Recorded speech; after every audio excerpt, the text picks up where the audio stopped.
At the moment, the young lady was happy because she was marrying an earl who did not play an important role in history. She was glad because she knew that they were just in a contract marriage, but she clearly understood the fact that today she was the happiest bride in the world. It was originally intended that she would be brutally murdered by her fiancé on their wedding night. Raphael Kronhart, the true hidden villain of the whole story, she knew he would easily get even with her without batting an eye. Trembling with fear, she glanced sideways at her future husband, knowing that he had saved her from that fate. Kale Belbrington, the gradual hero, who was never mentioned in the original, was quite handsome. Enrica, in turn, called the young man with a smile and thanked him for agreeing to a contract marriage. She smiled and said shyly that if it weren't for him, she would have been forced to become the Duke's bride, and she would have had to avoid it until this moment. He looked at her with a tender smile and said that he was very glad that he had met her before she ran away. Enrica moved away from the young man, blinded by his striking beauty. A few seconds later, they entered the hall and the man introduced the bride. Enrica looked intently at everyone present. At the same time, the man introduced the groom. Like Lord Lien, Calusi, Leon Matina, and Elaz, the young lady stood there for a moment, confused. She looked at him in surprise and asked if he really owned that much land. He smiled but did not answer. He was also a count watched over the borders and was also the commander of the knights. Enrica was surprised. She didn't understand why a minor character had such a rich background, but she knew that as long as the Duke from the original story wasn't around, everything would be fine. The man said that the young man was also the sword of the Empire and was the master of the Kronhart house. She froze in shock on the spot. The man looked intently at Archduke Raphael Kronhart. She froze in shock as she looked at her future husband. Enrica was terrified because the one she was running away from was next to her the whole time. But the young man only looked at her with a smile and suggested that she go further. He looked at her with a predatory smile and called her his bride, while she was still in a state of shock. A month ago, she discovered that she was in a novel in which the minor characters in the novel were much more popular than the main characters. The infamous villain and the secret mastermind behind the Archduke who aided her. A complex relationship entangled in submission and obsession, a subtle emotional connection that can easily be mistaken for love. The chemistry between the young people was incredible, and readers were left wishing for them to be together despite their misdeeds. Thus, a fateful meeting of villains took place.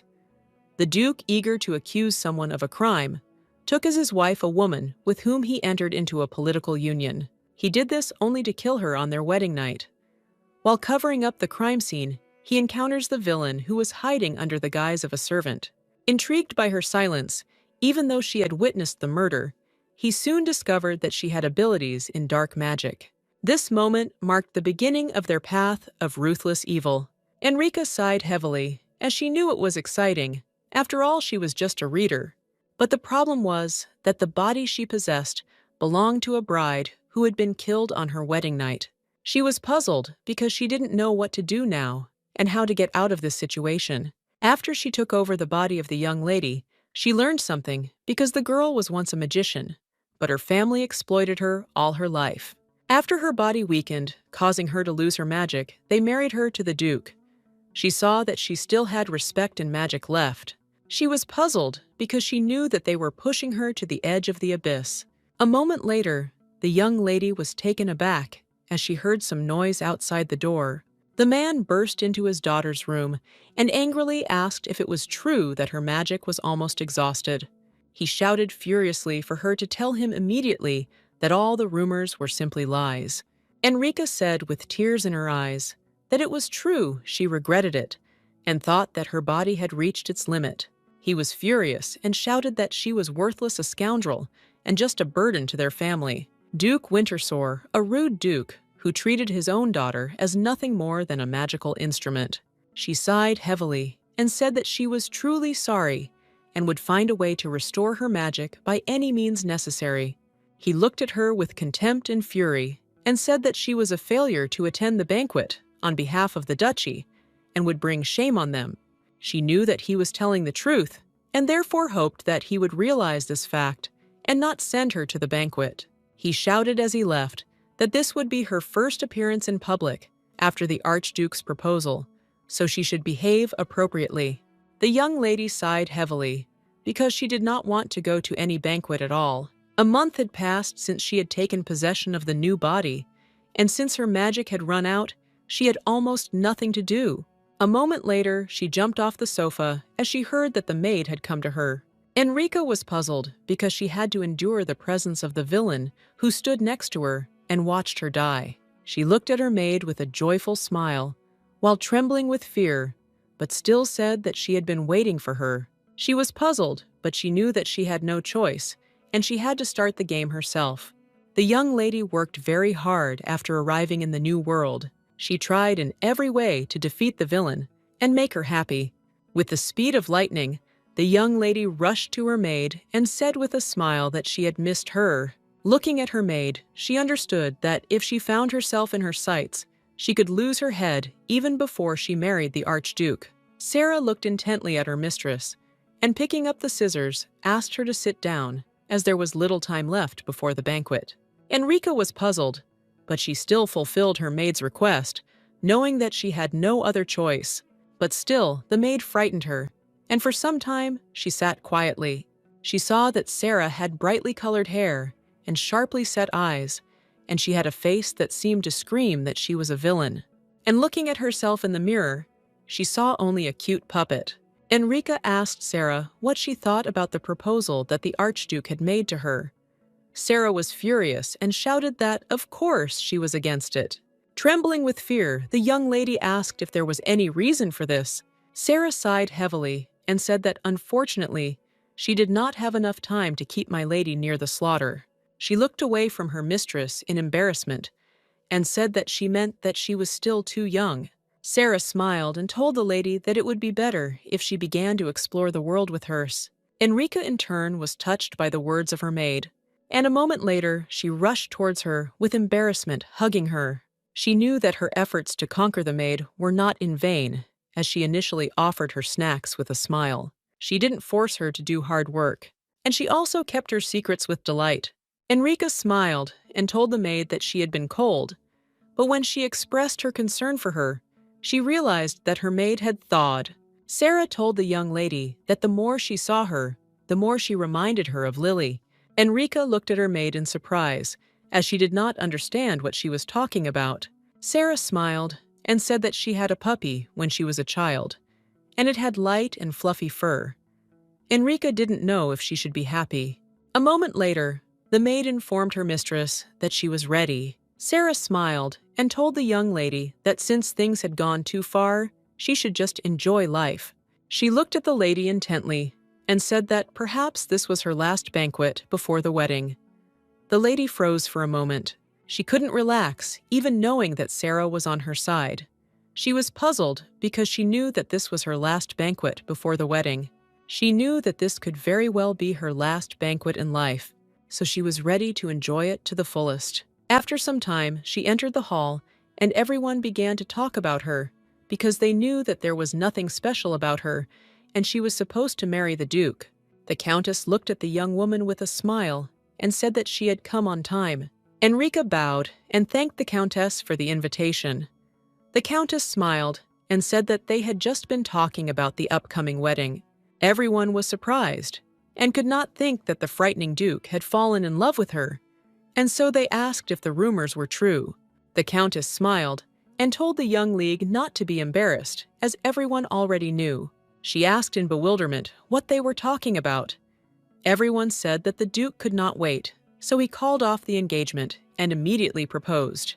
The Countess smiled and said that he did not want other men to see her beauty, so all dates took place in secret. She smiled and said that she heard day and night that the Duke was sending gifts to the duchy. She was shocked because she realized that she had recently seen suspicious crews that had been riding around in recent days. She knew that her father was the type of man who would sell his daughter for a fortune without a second thought. Thinking about this, she realized that she was the perfect scapegoat who could be killed if necessary. She understood that her father would not bother himself too much in investigating the case of her death. And now that everyone was sure that the Duke was in love with her, He had an impeccable alibi. She was in shock, wondering if she could survive in such a world. The Duchess looked at the young lady with concern and asked if she was all right, as she did not look well. Enrica asked for forgiveness, as she felt dizzy from her long stay in the carriage. The Duchess told the young lady to go and rest. A moment later, the young lady whispered something quietly to the Countess. The Countess smiled and called Enrique, as she had good news. The Countess was a little puzzled, as she was about to tell the young lady that the Duke was also at the banquet, but she had already run away. At the same time, the young lady walked slowly along the long corridor. She understood that now that the rumors had spread, she would not be able to break off the engagement. She was puzzled because she didn't know what to do, so she wanted to go out into the fresh air for a while and think. When she went out onto the terrace, she was taken aback because she saw that someone was there. She froze for a moment as she saw the young man. She was shocked because she did not expect to see anyone at all, and at the same time the young man was drinking wine. Enrica was taken aback and asked for forgiveness, as she had not noticed him. He smiled and said that everything was fine. She froze when she heard his amazing voice. A moment later, the young man came closer to her. She looked at him intently and realized that if Winter were a person, she would have his face. For a moment, she stared at the handsome young man who was next to her. Enrica stared at the young man for a while longer, without uttering a single word. He in turn only smiled tenderly at her. She was embarrassed by his smile, and I realized perfectly well that he didn't look like a secondary character at all, considering how handsome he was. She immediately recognized the Duke and her maid Sarah after her rebirth. But she had no memories of this man's face. She had never even seen it in the illustrations of the novel. After asking for forgiveness, she asked if she could know his name. He looked at her in surprise and asked if she really didn't know him. She looked at him with bewilderment and wondered if he was being too self-confident. A moment later, the young man said that he was Count Kale Belbrington. She smiled and introduced herself. Enrica looked at him in bewilderment, as she had never heard such a name. She hoped that he was not the main character, but at the same time, the young man looked at her with a smile. She asked if he was expecting someone. He sighed heavily and said that he was not. But a moment later, he said with a smile that he seemed to have been waiting for her without even realizing it. Kyle asked the young lady with a smile if she would like to have a drink with him. She looked at him closely, as he was surprisingly calm, despite how he looked. She wanted to forget herself for a moment and enjoy a nice banquet with her kind and handsome man, so she accepted his proposal. But after a few glasses, she burst into tears and screamed that she really didn't want to get married. Enrica got into the atmosphere, and too much fell out. She sighed heavily and said that if she could only avoid this, she would do anything. A moment later, she stared into the distance, her gaze filled with sadness. The young man looked at her intently and asked if there was something wrong with her fiancé, since she was against the wedding. He asked if her fiancé did not respect her, or if there were unflattering rumors about him. She couldn't say that he would kill her in the future, because she understood that he would take her for a madwoman. She screamed that she really wanted to avoid the wedding. She said it was a big secret, but if she couldn't avoid the wedding, she was considering leaving the empire. The young man was puzzled by what he heard. He did not expect such a thing at all. In surprise, he broke a glass of wine. She looked at him in surprise and asked if he was okay. He looked at her with a cold gaze and asked if she loved someone else. Enrica said that this was not the case at all, and she did not understand what his reaction was. He asked if she simply didn't want to get married. She said that if it was someone else, she wouldn't mind. He came closer to her and said with a grin that she had a way out of this situation. Looking at the young lady, he said that her groom should be a different man. He smiled and asked if she wanted to just marry another man. She froze for a moment, looking at the young man, since she herself had not thought of such a thing. She wondered if she should marry another man, but she could do so since she had not responded to the Archduke's proposal. She was glad because she could easily marry someone else. Enrica smiled and said that was a great idea. But a moment later, her expression changed, and she asked if he really thought she would be able to find someone to marry right now. He smiled and said that she was beautiful and graceful. and if she extended her hand, there would be many who would take it. But a moment later, he looked at her with fury and asked how she dared. Enrica asked in surprise if he had said anything. He smiled and said that he hadn't said anything. She knew that a marriage of convenience was a great idea.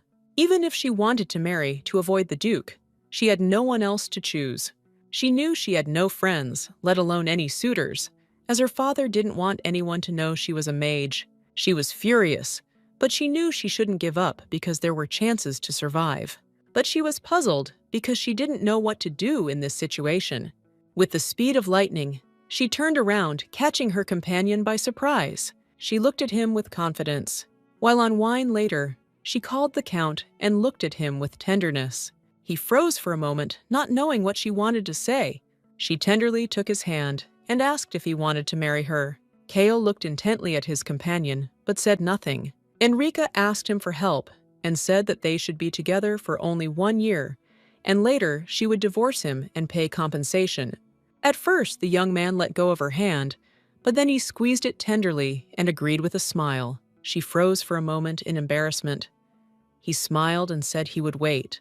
But after a few seconds, she asked confused if he was talking about compensation or divorce.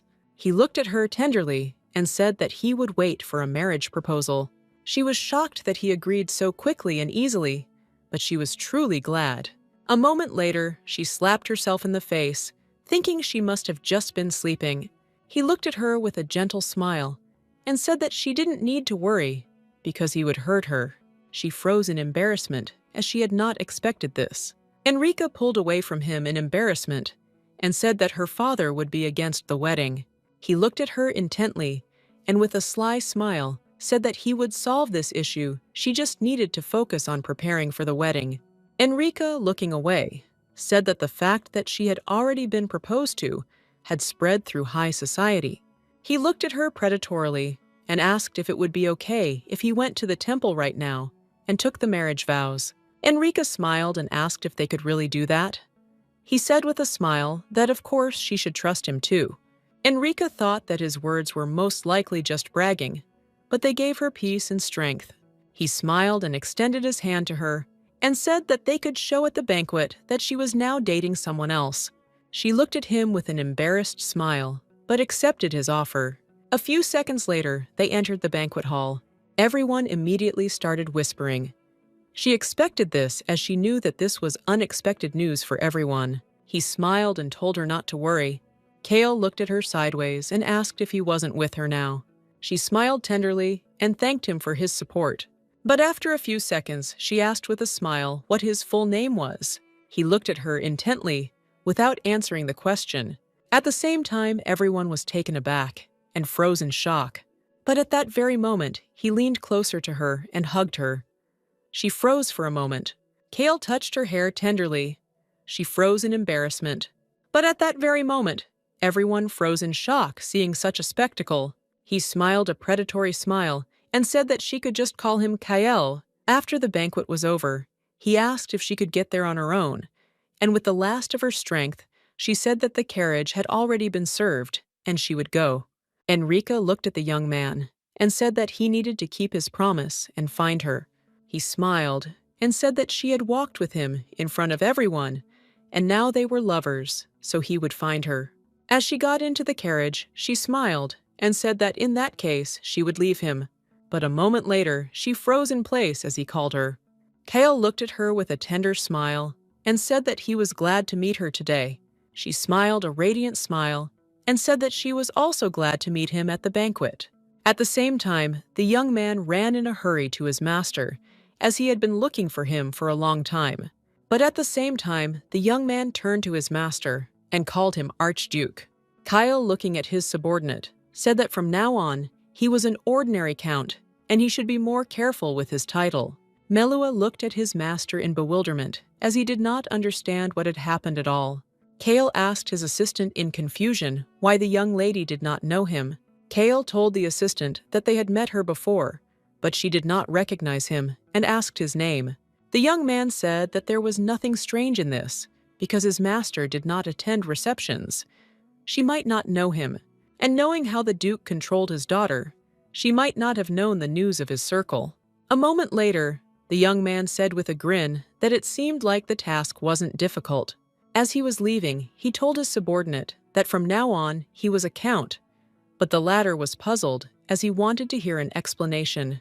But the young man in turn was immersed in his thoughts and did not answer. A few seconds later, he told his assistant that he knew how much he needed her. He sighed heavily and said with a fierce grin that she had to be on his side, even if he had to play a double game to do so. Sometime later, the young lady returned home, but she froze for a moment because she saw that there was no one there. She knew that even though she was the eldest daughter, no one had met her, but unfortunately, she had already become accustomed to such a cold attitude. She knew it was for the best because she wanted to get to her room as quickly as possible and go to bed. But a moment later, the butler informed her that the gentleman was waiting for her in the office. She was surprised that her father called her, but at the same time, she was puzzled since all her plans had failed. After some time, she came to her father's office. He looked at her coldly and said that she was tense, but at least she looked presentable. She was shocked as he assessed her. She wondered if he really spoke like that about his daughter. He looked closely at his daughter and said that he had previously heard that the Archduke had attended the banquet. He looked casually at his daughter and asked if she had greeted him. The young lady froze in shock and wondered if the Archduke had been at the banquet. She was shocked because she realized that he had seen everything that happened. She raised that he had seen the young man approach her and declare his intentions. Trembling with fear, she wondered if she would die at the hands of the Archduke before she could marry. The Duke of Winterthur looked at his daughter with bewilderment and asked why she looked like that. He asked if she had never met her boyfriend. She was taken aback and said that it was not so, and she even greeted him. A moment later, he looked at her with a grin and said that she had finally become useful. The Duke of Winterthur said, looking at his daughter, that she must remember that if she is of use to the family, she is of use to herself. She looked closely at the Duke, for she saw that this was the first time his gaze was not cold. She sighed heavily and asked her father, what if she said she didn't want to marry the Archduke? He looked at his daughter with fury, but a few seconds later, he hit her in the face with cold fury. He was angry because he had barely praised her, and she had already managed to lose her mind. He shouted at her to leave immediately, and if she dared to say such nonsense ever again, she would get a slap in the face. A moment later, the young lady finally left his office and sighed heavily. Enrica was upset, but in turn, she knew that she could not expect anything else from him. At the same time, Sarah was going about her daily business. But when she saw that her mistress had come to her, she froze for a moment. Enrica looked at her maid with a smile and called her, but at the same time, she tried to be direct. Sarah rushed hastily to the voice of her mistress. Some time later, Sarah was treating the lady's wound, and during the conversation, she asked the lady if she remembered her dog. Sarah sighed heavily and said that when she was little, her dog went for a walk alone. But after some time, she came with a badly injured paw, and she herself was covered in scratches. Sarah said the local bullies didn't like that. She didn't communicate with them, so they took it out on the dog. Unfortunately, after some time, they regretted what they did. Enrica was trembling because she didn't know who in their right mind would dare to harm the villain's dog. Sarah sighed heavily and said that when she looked at her mistress, she saw the appearance of her dog. The young lady looked intently at her maid without uttering a word. Enrica knew that just because her friend was a villain meant she was not at all like her father. She always knew and felt who really cared about her. Even from her conversation with the maid, she knew that she was protecting her in her own way. Enrica smiled and said that there was good news because she was going to get married. Sarah sighed heavily and said that she knew about it, but Milady said that she was not marrying the Archduke. After all, at the banquet, she met a man. Sarah was shocked because she did not expect this. She pounced on her mistress and asked what she was even talking about. Enrica tried to calm her maid down. A moment later, the maid looked intently at her mistress and began to bombard her with questions from behind. She was taken aback by the range of questions, but said that the young man was the most handsome man she had ever seen.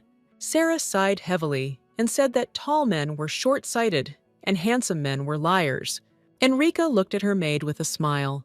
A moment later, she said she understood why she didn't trust her decision. Enrica looked intently at her friend and said that when they met again, she would introduce him to her. She said that if she didn't like him, she would give up on the whole idea. Enrica hoped that she had reassured her maid. A moment later, Sarah walked up to her mistress and hugged her tenderly. Enrica looked at her maid with embarrassment. Sarah looked away from her mistress and said that it was not that she did not trust her. She sighed heavily and said that she was just afraid that bad people were hurting her. Enrica was glad that she had someone like Sarah by her side, because at first she was afraid of her because she knew she was a villain. But now she saw that Sarah was like an older sister to her, someone she could trust. The next day, the young lady woke up and saw that her cheek was still red. Sarah looked sideways at her mistress and said that if she put on makeup, the situation would only get worse. A moment later, she looked at her mistress and said that she would take 100 times more revenge on whoever did this to her face. The young lady, trembling with fear, thanked her maid. A moment later, a maid entered the lady's room and said that Martha was asking her to join her for tea. Enrica looked at the woman, knowing that she was her sister's maid. Martha Wintersore was the favorite in the house and was her younger sister, who was different from her. Compared to her, she was not shy about showing affection to her father. She also communicated easily with the servants, earning good reviews. Martha paid no attention to her older sister. At the same time, the young lady was puzzled and did not understand why her sister was so hostile towards her. Often Martha secretly caused her a lot of trouble. She especially constantly spread strange rumors about her among the servants. As a result, she became a villain who tormented her younger sister. Because of this, in the house, she was treated like a pale mouse. The maid told the lady that Mrs. Martha was currently out for a walk, so she should go the other way. The maid, with a haughty smile, told the young lady that the outfit should go to Madame Martha, since she would represent her better. The chef told the young lady that the food had not spoiled at all, and if it had, Martha would have told him about it. She was puzzled because she had to deal with outright disdain. But to her surprise, Martha suddenly invited her to tea. Enrica clearly understood that this was not without reason. Sarah, with the speed of lightning, shielded her mistress with her body and said that she could not come today because she was not feeling well. The maid looked at them with disdain and said that it was simply disrespectful to refuse Mrs. Martha's invitation on such grounds. But Sarah looked at the maid with fury with her murderous gaze. The maid was taken aback, as she was not prepared for such a confrontation. Enrica looked at us with admiration at her maid, as she was very cool and reliable. Enrica thanked her maid. Sarah told her mistress that if she went out into the street with her face like that, she might get a scar. Enrica smiled and said that she would still be better off going to the tea party. Sarah was a little surprised. Enrica smiled and said that she would do so, and asked her maid to help her prepare. At the same time, the young lady was sitting quietly in the garden and drinking tea. Enrica went to meet her sister. Martha told her sister with a grin that she had eventually agreed, but for some reason hadn't wanted to at first. A moment later, the young lady froze in place, surprised. Enrica greeted her sister. She sat down slowly at the table and wondered if she had enjoyed seeing their father beat her. The young lady was taken aback and said that this time her father had clearly gone too far. They looked at her with bewilderment as they saw that she had some kind of strange look. Martha pounced on the maid and asked if she could have treated the wounds properly. She did not understand why her sister was in such a state. Sarah looked coldly at the young lady and said that she had applied the ointment yesterday, so everything was fine. Martha looked at her furiously and asked if she was sure she was furious and worried that her sister would be left with a scar. Sarah sighed heavily and looked away, but a moment later, she said that in that case, she would make sure that the Duke had the same look on his face. Enrica tried to stop her maid. Enrica smiled and asked her maid if she could bring some pie from her kitchen, as she thought it would be nice with tea. A moment later, the young lady sighed heavily as she finally had a moment of silence. Martha asked her sister how the reception had gone, as she knew that her sister always stood against the wall at receptions like this. Enrica looked at her sister in bewilderment. Marta smiled and said that she was just worried about her. Enrica looked closely at her sister as she saw that she had returned to her usual tone. Martha asked her sister with a grin if she had met the Duke. She wanted to know if he was nice to himself. Enrica sighed heavily and said that she didn't know, since she had never actually seen him. Martha sighed and said that she heard that the Duke had bought his entire family to take the place of the Grand Duke. Enrica looked away in my direction as her sister was trying to intimidate her, but she was no longer surprised. After all, she knew that in the bright future, he would kill his wife with his own hands. Marta was furious. She screamed that he was very cruel and terrible, that he liked to drink and beat women. Enrica smiled and said that she was fine. But Martha was furious. She didn't understand how her sister could be okay. She screamed that her family life would be just terrible. Enrica looked at her sister in bewilderment, as she did not understand what was happening to her and why she was suddenly angry. Martha screamed at her sister that she would share her bed with their bloodthirsty killer. She screamed that she would be beaten every day and asked her sister if she wasn't scared. The young lady looked at her sister in bewilderment and asked why she had suddenly become silent. Marta asked her sister if she had really been ignoring her. Enrica froze in place. She was surprised because she saw a young count behind her sister. Enrica was very puzzled, and at the same time surprised, as you all did not expect to see him. But the young man greeted her quietly with a smile. The young lady looked at her sister in bewilderment and asked what the strange expression on her face was, but the young man quietly gestured for her to be silent. Martha turned around because she thought her sister had seen a ghost. But a moment later, she herself froze in shock as she saw the young man. She screamed in fear and fell to the ground with a crash. She was trembling and could not utter a word. Enrica was surprised and wondered why her sister was so surprised. She looked at her in bewilderment as she thought that they knew each other since she was so scared. But the young lady could not utter a word.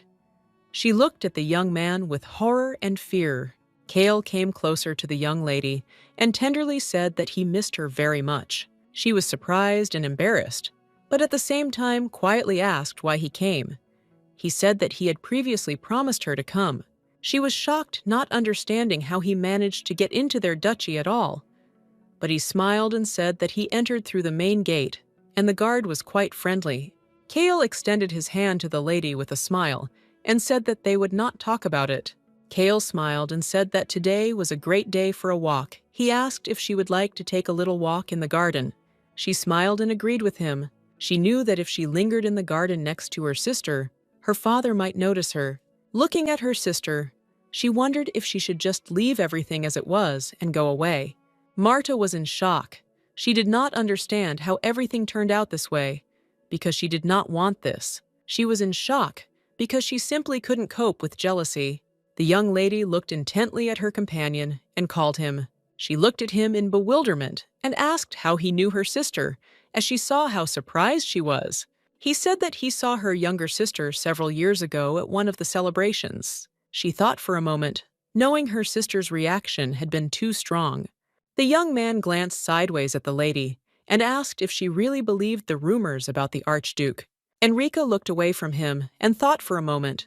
Raphael Kronhart is an Archduke, but in fact there is quite a bit of information about him in the original. His past was a mystery, and there was no mention of his family.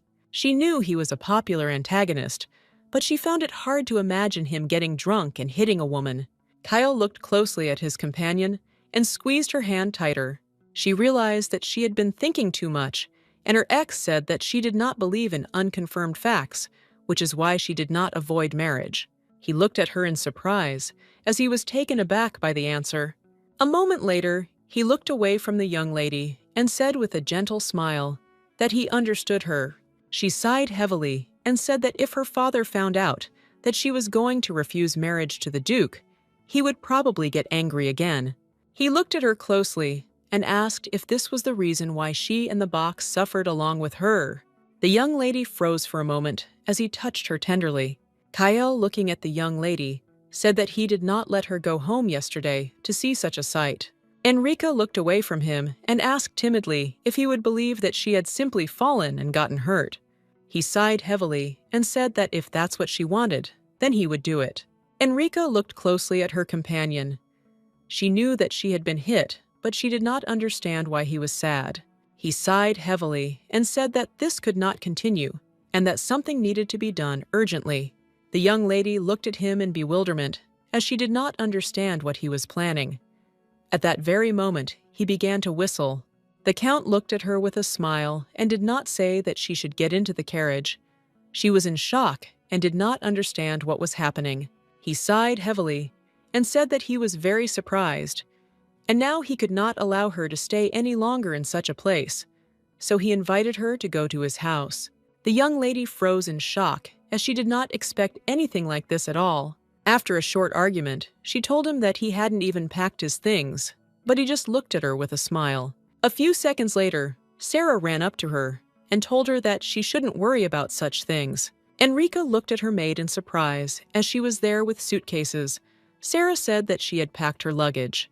Enrica looked at the maid in surprise and asked if she hadn't gone out to get some cake. The young man looked at them intently and said with a smile that this issue had already been resolved. As he got into the carriage, he said with a satisfied smile that they could have already left. Enrica screamed that it was too unexpected, since they had only met yesterday. Kale looked at her closely and asked with a gentle smile, "What if she wasn't the first?" Enrica asked in surprise if he really meant to say that they had met before. Extending his hand, he said that she would gradually learn this if she agreed to be by his side.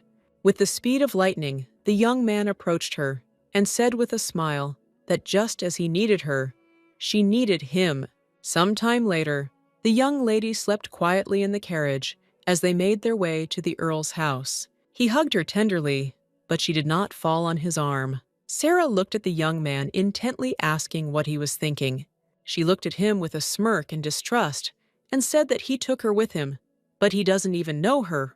Kyle froze for a moment and remembered the recent situation, because earlier the young lady tearfully asked him to take Sarah with him. She looked at him intently and said that she had followed them because she believed that her lady should leave rather than remain in their duchy. She said that she did not trust him and therefore asked why he would deceive her in such a way as to force her to marry him, the Archduke. Kale looked at her with a fierce grin and said that it was very funny, and also asked if they were both deceiving each other. Looking at the young lady, he said that he did not think that the witch who was wanted throughout the empire had the right to say such a thing. Sarah was furious. She didn't understand how he knew about it, but he smiled and told her to be quiet, as her mistress might wake up. He looked at her closely and said he knew why she was worried. He said with a grin that there was no point in that, since he had no intention of laying a finger on the young lady. He looked at her intently and said that she was the only one who could save him. Some time later, they arrived at the Count's house. The young lady froze in surprise, as she had not expected to see anything like this. She was shocked, wondering how rich he was. She didn't know if a count's mansion could be that luxurious. A moment later, the young man approached the gentleman and said that he urgently needed to tell him something about the recent and aspirations of the monsters. At the same time, the young lady admired the birds and decorations with admiration. Sarah sighed heavily and looked worriedly at her mistress. Enrica, in turn, the young lady asked the maid how she even knew that the Count was going to pick her up, since she came with her own luggage. Sarah looked at her mistress intently, not knowing what to answer. "A few hours ago, you noticed a commotion in the Duchy of Sarah." The young man informed the gentleman that Lena was not in her room, but was in the garden drinking tea with her sister. He quickly headed to the garden, but his subordinate was shocked and asked if he was really going to take the young lady away. He looked at his assistant with a smirk and asked if there was any reason why he shouldn't have done something like that. He said that he had already received permission from the Duke, while the young lady watched them closely. Looking at her mistress, Sarah said that she had one wish. She asked the mistress, but she could not listen to him. Enrica looked at her servant with bewilderment and asked what she was talking about. Sarah looked away from the young lady and asked her not to be angry with her. Enrica looked at her in surprise and asked why she was angry with her. Sarah glanced sideways at the Count, but said that something could have happened, and thus she could have lied, or hidden something very important from the young lady. Enrica looked closely at her maid, as she understood that she was afraid that the fact that she was a witch would be revealed. Enrica looked at her maid and asked sadly what she was talking about. But a moment later, the young man came closer to them and with a smile apologized to the young lady for keeping her waiting. She looked at him in surprise and asked if he had managed to settle all his affairs. He smiled and said that he had already settled everything and also offered her to go to dinner, as he assumed that she was probably hungry after a long journey. The young lady smiled and agreed, but as she left, she looked sideways at her maid as she wanted to ask her more about this situation. At the same time, Sarah sighed heavily. She was puzzled because she understood that the lady could look at her with puppy eyes and ask how she could lie to her. Kyle looked at the young lady with a smile and asked if she liked the food. Enjoying her meal, the young lady smiled and said that everything was very tasty. The young lady sighed heavily and asked her companion if she could ask him something. She was puzzled and so timidly asked what the real reason was for him accepting her proposal. She smiled and said that it was very strange because he agreed to a fictitious marriage so easily, and this already made her wary. And she also wanted to know what his words meant when he said that he really needed her. After a few seconds, the young man stood there without saying a word. She looked at him in bewilderment, but he only came closer to her and looked at her with a satisfied smile. Kale tenderly asked for forgiveness in advance, and taking his companion's hand, placed it on his chest. She was shocked, as she did not expect such a thing. Looking at her companion with embarrassment, she said that she felt a little awkward since he had suddenly done something like that. But after a few seconds, she froze in place in shock. She was puzzled because she understood that something was wrong. He looked at her with a smile and said that he didn't know if she felt it, but he had no heart. Kyle looked at her tenderly and said that it was all because he was cursed. Enrica looked at the young man in surprise, as she did not expect such a thing. He smiled with the same tenderness as before. But a moment later, he said that his body was now without a heart, and it was no different from a corpse, and now he was making it move by filling himself with magical power. He sighed heavily and asked if she remembered that he had previously told her that they had met before. She froze as she remembered what he had said at the reception where she first went after being reborn. He smiled and said that they had met at the ball and that he had been watching her from afar that day. He said with a smile that he experienced a feeling that was unfamiliar to him that day. He distinctly felt his heart, which he didn't have, begin to beat wildly. He was surprised and therefore did not take his eyes off the young lady. The young man looked at his companion with a gentle smile and said that at that moment he realized something. He said tenderly that she was the only one who could reveal the truth about his curse. Enrica froze in place for a moment in surprise, but a few seconds later, she still asked in surprise what would happen to her if she couldn't free him from the curse. The young man, in turn, looked at his companion with tenderness, but a moment later, he said that if she couldn't deal with his curse within 1 year, he would die. Some time later, her young lady was lying in bed. She was puzzled and very sad as she recalled the conversation about this curse. Kyle looked at the young lady with a smile, and the fact that he only had 1 year left because now his body had reached its limit, and unfortunately, he would not be able to make it move with your magic any longer. If she failed to dispel the curse during this time, he would die. She was furious because she knew she could lose him, but she didn't want to let that happen. Enrica was puzzled, introduced, and was only able to find a new friend. She understood that if he removed it, her father would definitely send her to the Duke, but she did not want to lose him at all. After all, she didn't want to leave him at all and abandon him while death was knocking at his door. But in turn, looking at the young man, she wondered if she could help him. She knew that the curse was probably related to magic, but unfortunately, she had almost no magic power left, so she didn't know what to do. But a moment later, she was taken aback as she remembered something very important. She remembered that the heroine from the novel was always with her magical creature, which took the form of a cat named Vermont. In an estate where no one understood the young lady, Vermont was the only one she could call a friend. According to the original, a magical creature could only return to the demonic world if the contract with its owner was broken or its owner died. Enrica knew that she was now weakened, but she was not dead yet, and she unfortunately did not remember the contract being terminated. She assumed that most likely it was somewhere in the Duke's mansion. She knew that, although he was a magical creature, he was still a real demon, and since he was a demon, lifting the curse would be a trivial matter for him. She knew that first she would need a carriage to return to the duchy. A moment later, she was taken aback and froze in place as she saw a young man. She looked at him intently, for she knew that he was the young count's assistant. With the speed of lightning, she approached him and asked for forgiveness for disturbing him. He sighed heavily and asked if something had happened. She looked at him with a smile and said that nothing of the sort had happened. She had just left something very important at her house, and so she asked if she could come back for something. At that very moment, the young man was taken aback and shouted that she would never leave the house. She looked at him in bewilderment, as she had not expected such a reaction. He spoke in a friendly voice, and with tears in his eyes, that the Agraf was currently on a campaign, and if he found out that the lady had disappeared while he was gone, you and your estate would definitely kill him.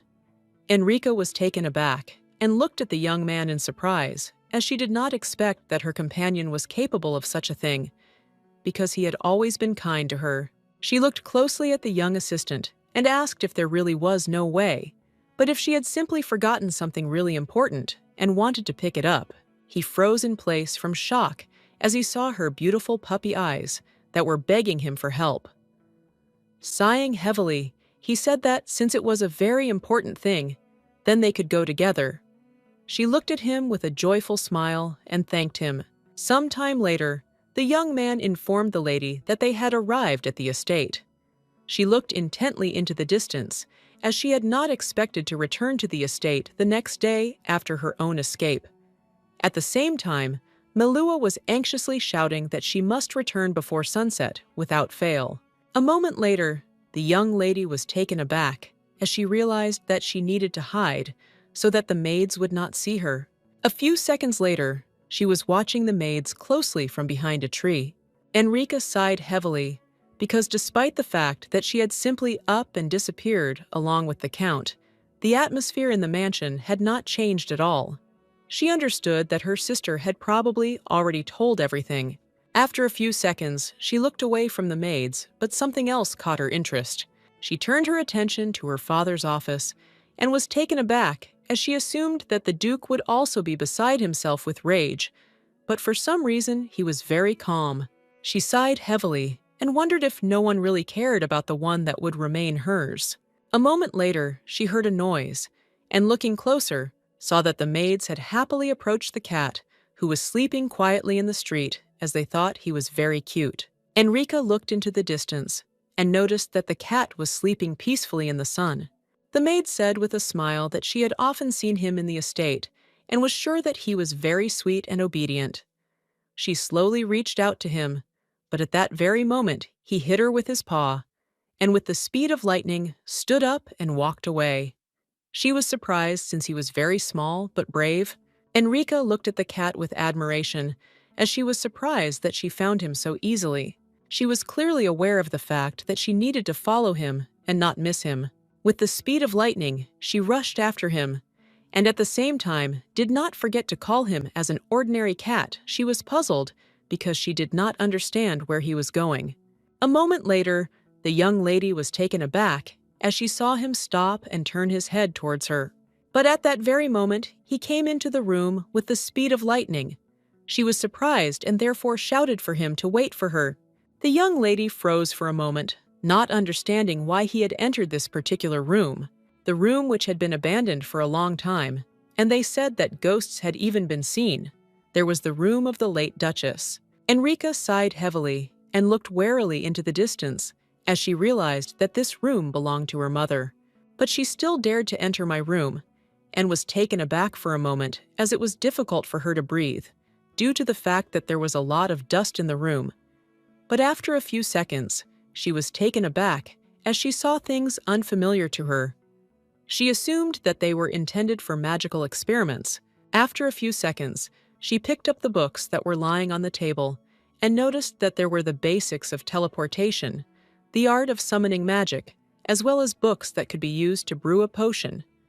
She was surprised because she saw that all the books were about magic. She was taken aback and wondered if the Duchess was a magician. Enrica sighed heavily, as it now became clear to her why the former Enrica, who was only a minor character, had a talent for magic. She realized that the young lady had inherited her power from her mother. A moment later, she was taken aback and looked up as she saw that there was a cat next to her.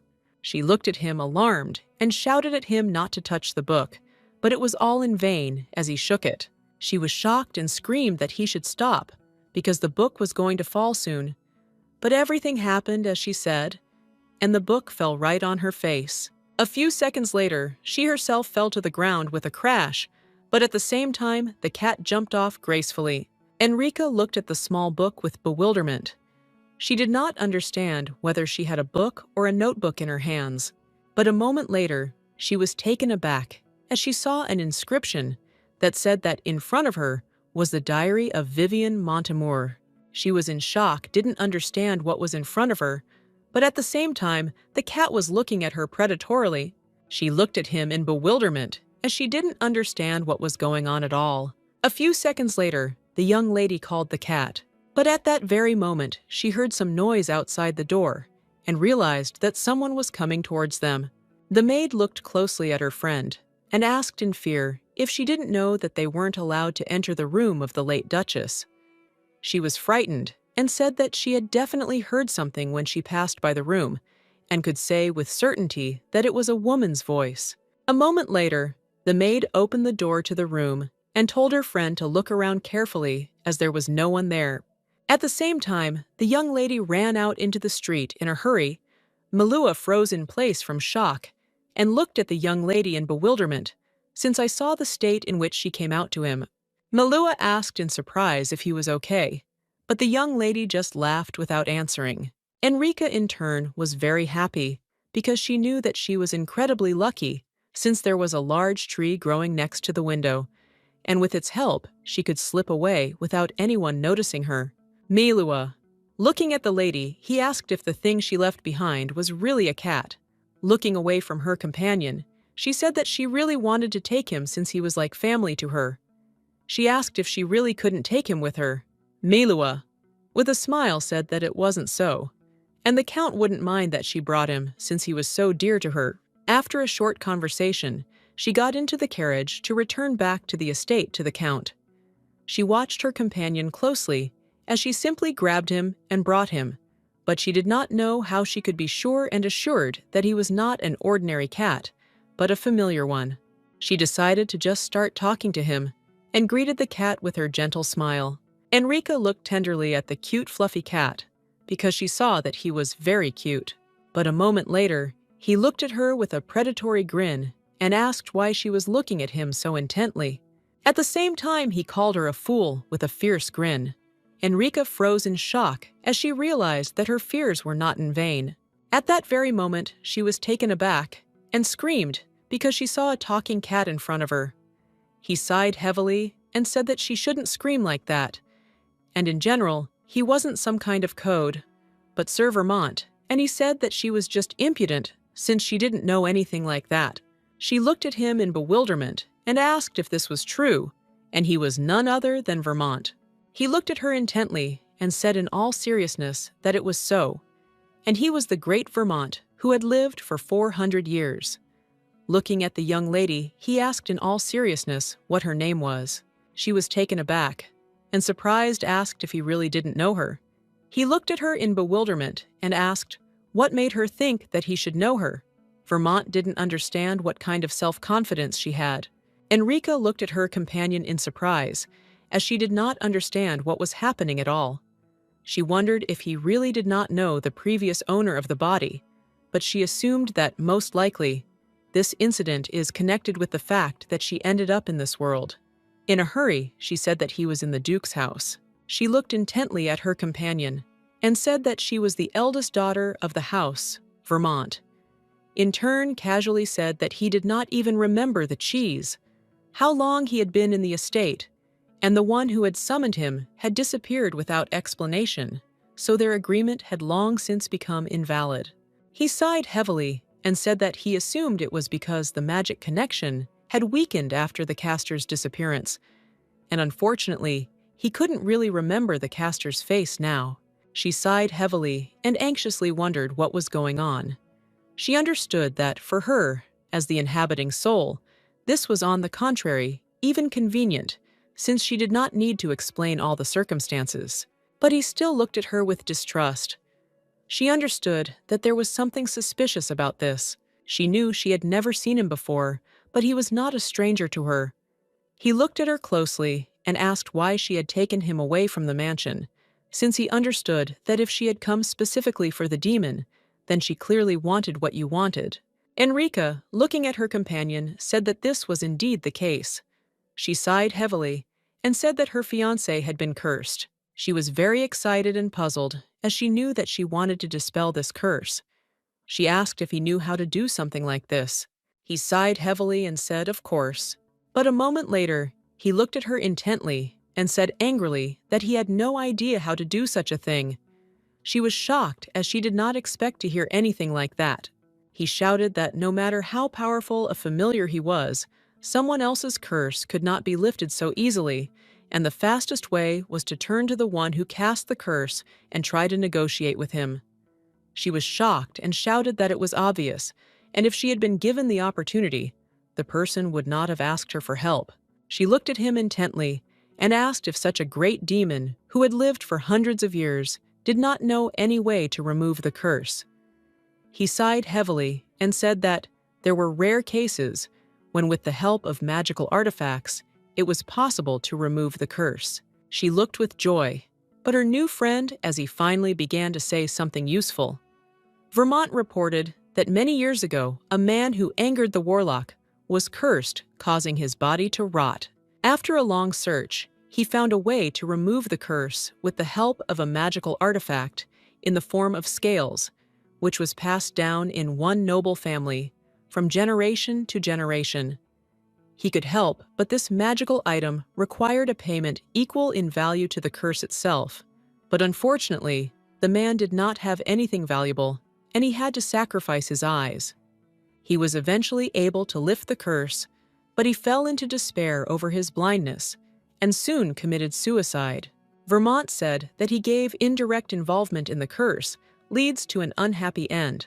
Looking at the young lady, he said that ideas are also better not to meddle where they should not, and as soon as possible, she should break off the engagement with her fiancé. She sighed heavily, but a moment later, looking at her companion, she asked which family owned the scales he had spoken of. He sighed heavily, and looking away from the young lady, said that they were now where they had just left. She froze in shock, as she did not expect anything like this. Some time later, they arrived at the mansion.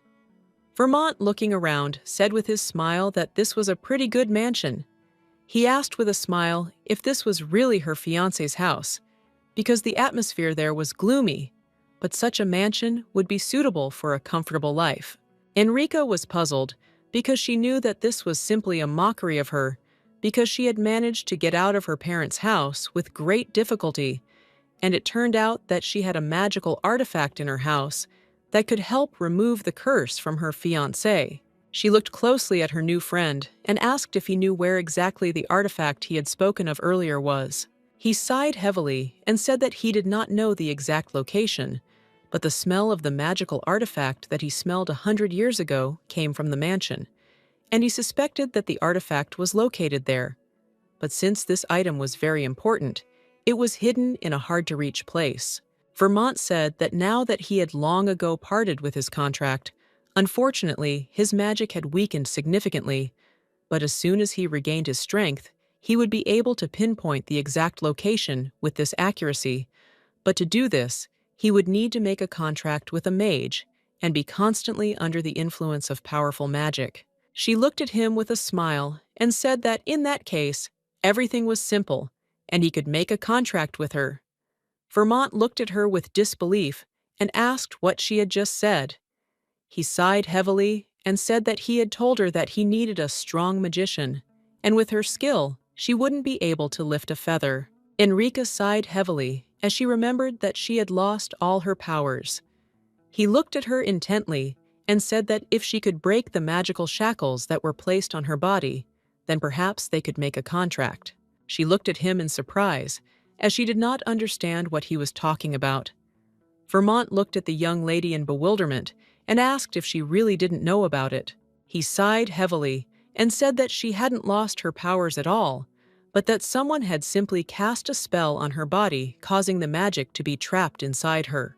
Enrica looked at her companion in surprise and asked if this meant that if she could destroy the injections, she would be able to use magic. Vermont smiled and said that it was quite possible, and first she should look at the diary she had brought with her. Looking at the diary, he said that it emitted a scent similar to her magic.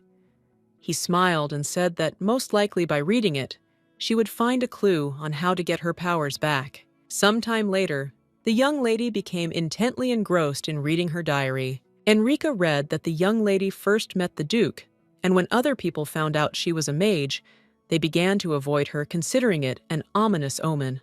But the Duke, on the contrary, said that it was very interesting and treated her with kindness. Enrica sighed heavily, as it was somehow strange for her to read about the first meeting of the Duke and Duchess. Enrica was taken aback when she read that her maid was very happy as she was going to marry the Duke. She was in shock and wondered if everything was happening too fast for them. She didn't realize how many days had passed and wondered if she had missed something. Enrica froze for a moment when she saw the small photograph. Viviane Montemor, the Marquise's daughter, the sorceress, and the Duchess. According to the diary, she complied with any of the Duke's demands and allowed herself to be used. She used magic to gain information and even harmed others. She was very kind and gentle, but every night she suffered from pangs of conscience. But she was still ready to do anything for the Duke, whom she loved with all her soul, no matter what. But she did not even suspect the real tragedy that awaited her. Sometime later, she still managed to become pregnant by the Duke. She thought that he would always be happy, and next to him, the Duke. But unfortunately, everything turned out differently. She just wanted to live a happy life with her beloved and child. She was shocked and asked her husband what kind of relationship he had with the girl. He shouted and looked at her with contempt because he knew that they had just a marriage of convenience. He said that he did everything she wanted and even gave her a child.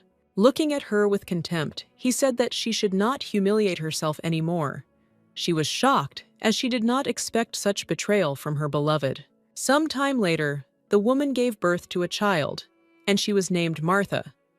The Duke was not shocked, as she knew that now the Duke was only concerned about his mistress and her daughter.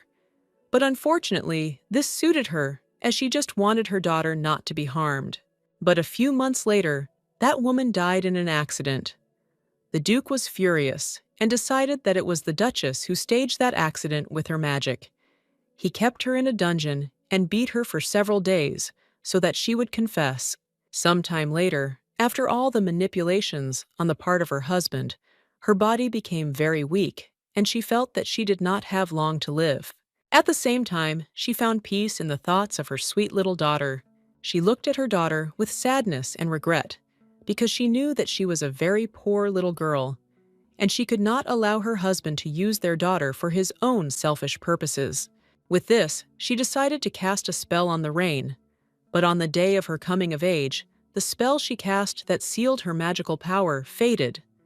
She was puzzled because she knew that with the amount of magic she had left, it was all she was capable of.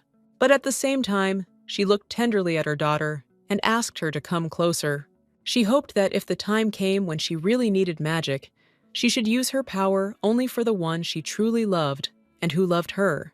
The young lady in turn burst into tears after reading her mother's diary. She was in shock because she didn't understand why she was crying, because she wasn't even a real daughter to the late Duchess.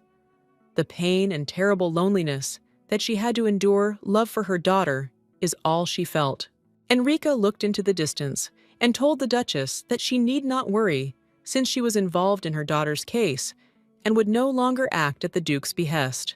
But after a few seconds, she was taken aback as she saw the light coming from the diary. She was in shock as she did not understand what was happening. The next day, she slowly opened her eyes. She wondered if she had passed out after reading the diary. At that very moment, Vermont ran up to her as he noticed that she had woken up. She looked at him in surprise, but he just looked at her with a predatory grin and asked what happened. He smiled and asked her if she had really regained her magical powers. Enrica froze for a moment and wondered if her power had returned. A moment later, and she actually felt the mana inside her body. She knew that her mana felt different. She wondered if she really had her powers back. At that very moment, she pounced on the demon and said that in that case, he should sign a contract with her.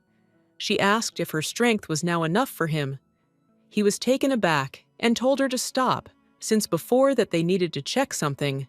Vermont looked closely at the young lady and asked if her goal was still the same. He asked if she really wanted to lift the curse from her fiancé. Enrica said that it was so, but at that moment she was taken aback and asked in bewilderment if something was wrong. He looked at her intently, but after a few minutes he turned around and said that in that case he would not sign a contract. With the line, she was in shock because she did not understand why he suddenly changed. As he left, he glanced sideways at her and said that he didn't want to get involved with something as sinister as a curse, and if it was about seizing the throne or a world state, then it would be a different matter. But if she wasn't going to change her goal, then he intended to return to the demon world. Enrica looked at him intently as she realized that he had decided to go a different route. Looking at the demon with a predatory grin, she said that she agreed with him and he could do as he pleased. A moment later, she asked with a smirk if he had enough strength to open the door back to the demon world. He froze in place for a moment. She smiled a gentle smile and said that he had told her this himself earlier, since in order to restore magical power, one must constantly be under the influence of the contractor's strong magic. She smiled and asked if that wasn't why he followed her. Enrica looked closely at her libertine and asked which of them was at a greater disadvantage. Vermont froze in shock as he didn't expect to hear anything like that from her. He hissed and asked angrily if she dared to threaten him. Stretching, the young lady asked what kind of threats she was talking about, since she had simply stated all the facts. As she left, she looked at him and said with a smile that he should think about everything again. He was furious, but he knew she was right. Sometime later, the young lady was sitting with her fiancé in the garden drinking tea. He smiled and said that he had recently heard that she had brought home a cat while he was away. The Count smiled and said that he could not have even imagined that she had pets. She sighed heavily and looked at him with a smile, because she knew that in fact it was the familiar one who did not listen to her at all. And also, his character was not very good. Kale looked closely at the young lady as he saw that she was excited about something. Although the young lady had regained her magical power, she had no idea what to do next. And all this time, she was thinking only about this. She understood that she first needed to gather clues to find the magical artifact that was in her stepfather's house. She was taken aback because she was very immersed in her thoughts and did not notice when her fiancé approached her and began feeding her. But a moment later, she changed his face and with a smile told the young man that she would like to ask him for a favor. He looked at her with a gentle smile and said that he was listening carefully. Enrica looked intently at the young man and said that she really wanted to take part in the upcoming masquerade ball at the Marquis's house. He was taken aback and looked at her in surprise, as he had not expected anything like this at all. She looked at her companion with bewilderment, as she did not understand why he reacted so dissatisfied to her request. She sighed heavily and said that she would like to do this, but in turn asked if there was really some problem. Kale looked at her sharply and said that this was not the department's business. But in turn, he did not understand why she would voluntarily go to the battlefield among the nobility when she could stay in a cozy home. She sighed heavily as she understood that he would not agree so easily, but at the same time, she looked in surprise at the small dessert that he carefully pushed towards her. She understood that she needed to quickly use her trump card. The young lady looked at her companion intently and asked for forgiveness. Looking away from him, she said that her father always told her this. Enrica said, puzzled and sad, that her father had said that women were not allowed to leave the house without permission, and so she could only assume that he was simply ashamed of her.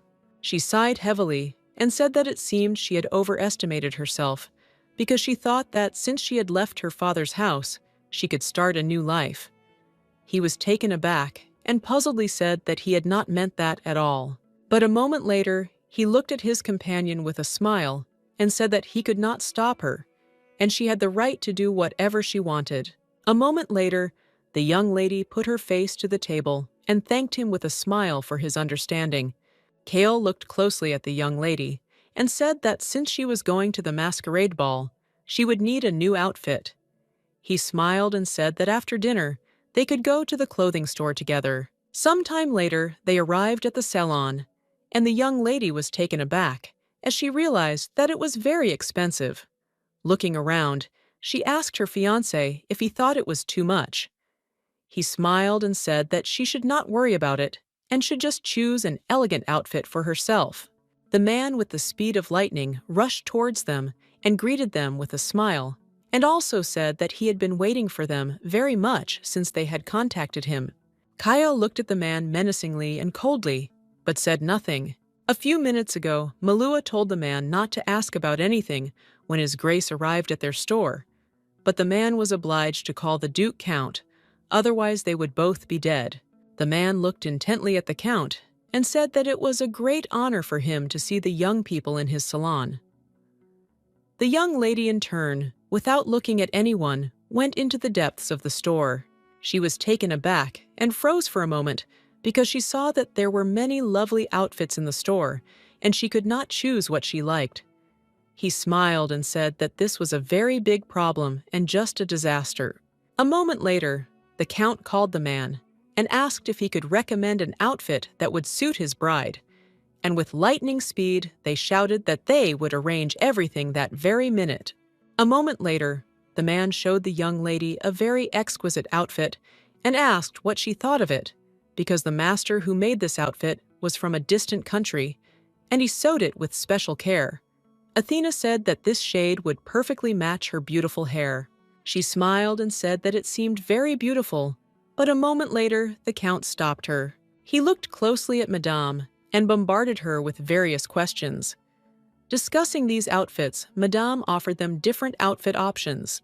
The young lady was taken aback and told the young man that she was only going to buy one outfit. She didn't understand why she needed to look at several options. He smiled and asked what she meant. A few minutes later, he said that she should have at least 30 outfits in her wardrobe, and she should wear a new outfit every morning. She was taken aback by shock, as she did not expect this. Enrica was shocked and screamed that it was too much, and that one was enough for her, since she knew that for him it was a big financial loss. He looked at her with a smile and said that, to be honest, it was even beneficial for him. She looked at him with bewilderment, as she did not understand what he was talking about. He looked at her tenderly and said that every time she puts on all the outfits, her thoughts will be only about him. Enrica froze and looked at her fiancé with embarrassment. She was very embarrassed, and she didn't even have anything to answer him, so she obediently accepted his conditions. Madame smiled and said that they bought all their outfits, and they would immediately send them to the mansion. Kale looked at his companion with a gentle smile and thanked her for supporting his idea. He also said that if she wanted, she could go out and take a little walk. In the meantime, he would pay and come for her. She smiled and thanked him. A moment later, the lady leisurely left the store. She froze at the entrance to the store because she knew that in such an elite salon, he bought her 30 outfits at once. She was shocked and now realized that he was much richer than she had previously thought. She stood near the store and looked intently at the different outfits that were on display. But a moment later, she was taken aback and looked around as she heard her sister's voice. Martha looked closely at her sister and invited her to talk. Enrica looked at her sister with bewilderment, as she did not understand why she was in such a place. Martha looked coldly at her sister and asked what kind of questions she was asking, since she had said earlier that they needed to talk. She asked if she had come to the wrong place. Enrica, as she was leaving, said that they had nothing to talk about, so she was leaving, but Marta tried to stop her. Marta shouted to her sister and asked her to stop, as they had to talk, while she reached out to her sister. Enrica turned around and froze for a moment. At that very moment, she was taken aback as she found herself in the arms of her fiancé, and the young lady froze in shock as the knight's swords were pointed at her. Kale looked at the young lady with cold fury. She froze for a moment in shock and fear. He looked at her with anger and asked if she thought it was indecent to drag along the one who was already alone. She was taken aback and trembling with fear, and said that she would like to talk a little with her sister. Enrica was a little puzzled because she knew her fiancé was very angry, so she called him in a hurry. With the speed of lightning, she ran to her fiancé and hugged him, said that she would talk to her sister and later return to him, so he should not worry. He sighed heavily and asked if everything would really be okay with her. She smiled tenderly and said that it was true. Everything would be fine. He didn't need to worry. Enrica looked at the young man with a smile and asked if he could wait for her a little. He sighed heavily, but still agreed with her. Some time later, the young ladies were sitting in a cafe and sipping tea. Enrica, she looked at her sister and, sighing heavily, asked what she wanted to talk about. Martha looked closely at her sister and asked if it was true that she had not planned to return home. Enrica asked with a smirk if her father was really that angry. Martha looked at her sister and said that it was not so, and her father said that it was just an event that was supposed to happen, but it happened a little earlier. The young lady was taken aback, as she did not expect to hear such a thing. Unfortunately, she felt sad at that moment, because he didn't even try to contact her even once. She wondered if he really just gave up on her just like that.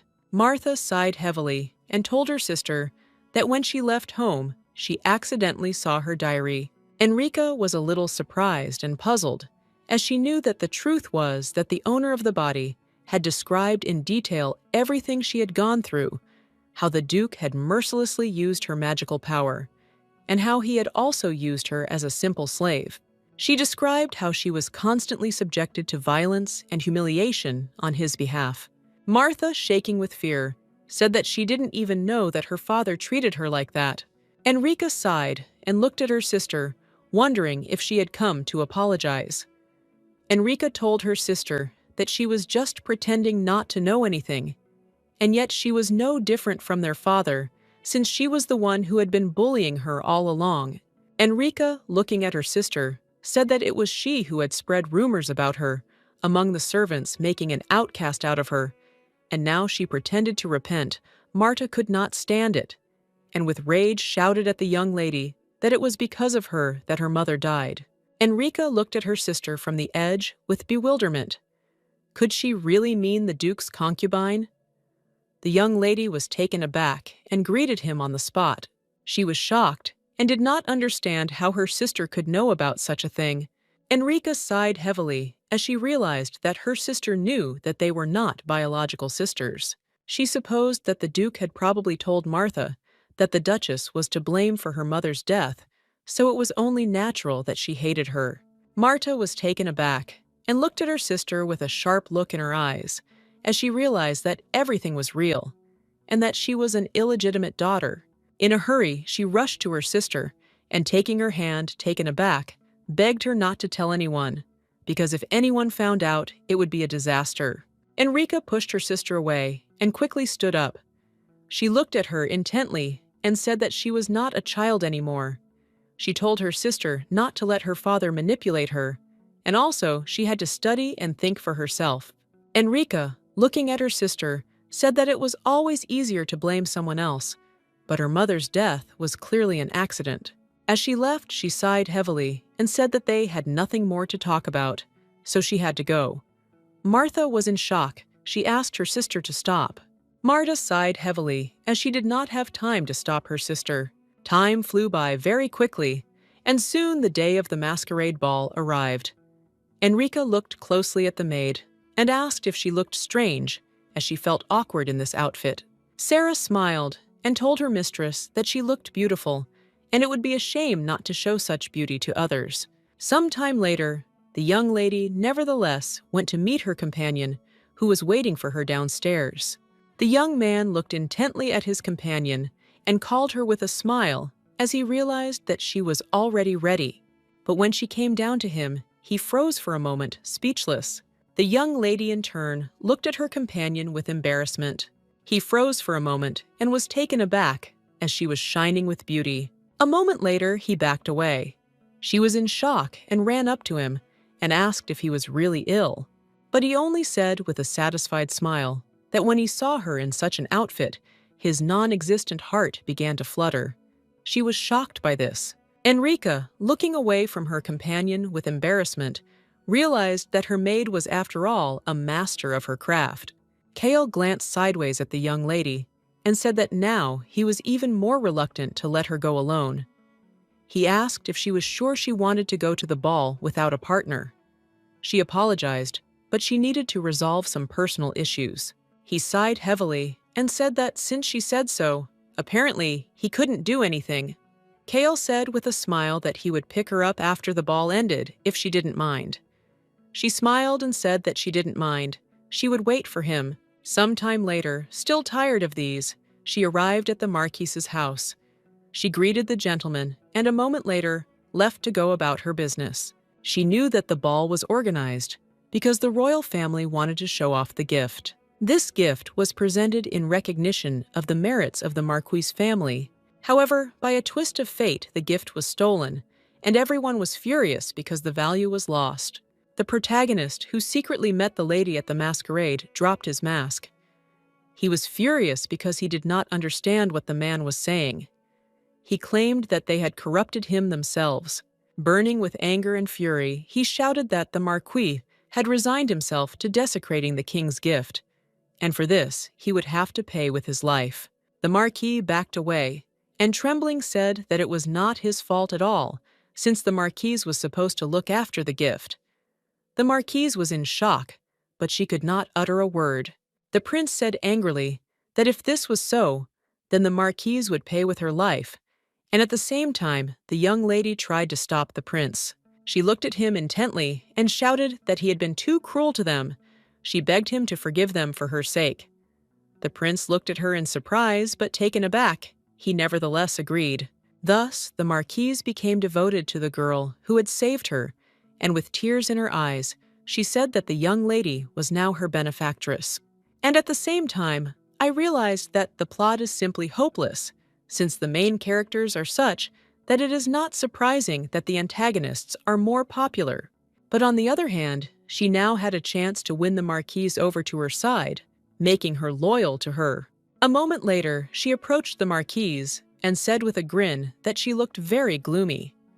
The Marquise looked at the young lady in surprise. Enrica smiled and told the Marquise that it looked like she needed her help. Enrica knew that the Marquise would agree to accept her help, since she knew who had stolen the gift.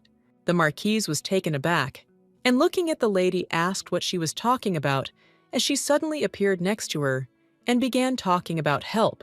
At the same time, the young lady sighed heavily and left the banquet. She knew that she should not have taken part in the meeting at all, since today she too almost died from the nagging of the aristocrats. The Marquise was furious. She shouted at the young lady because she did not understand who she was and how she knew about her problem, burning with anger. She shouted and asked the young lady if she had any direct relation to this, that the reward was lost. Enrica sighed heavily and told the Marquise that she must not believe anything until she revealed her identity and status. A moment later, the young lady took off her mask and introduced herself with a smile, and also said that she thought she could find the lost thing.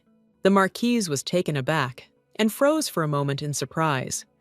She did not understand how the young lady could help her. In a hurry, the Marquise asked the lady if she thought she would be a suspect in the main case. Enrica smiled and said that even if she was the one to blame for what happened, she would not have taken off her mask just like that. She smiled and said that she was standing in this place now because she had put the name of the duchy on the line. The Marquise stood frozen for a moment, not knowing what to answer. The Marquise looked at the young lady intently and said that she would believe her first, and if she somehow found the reward, she promised her that she would repay her with an appropriate price for her efforts. Enrica looked at the Marquise with a satisfied smile and said that she should wait exactly 1 hour. At the same time, a young lady was walking slowly down the corridor.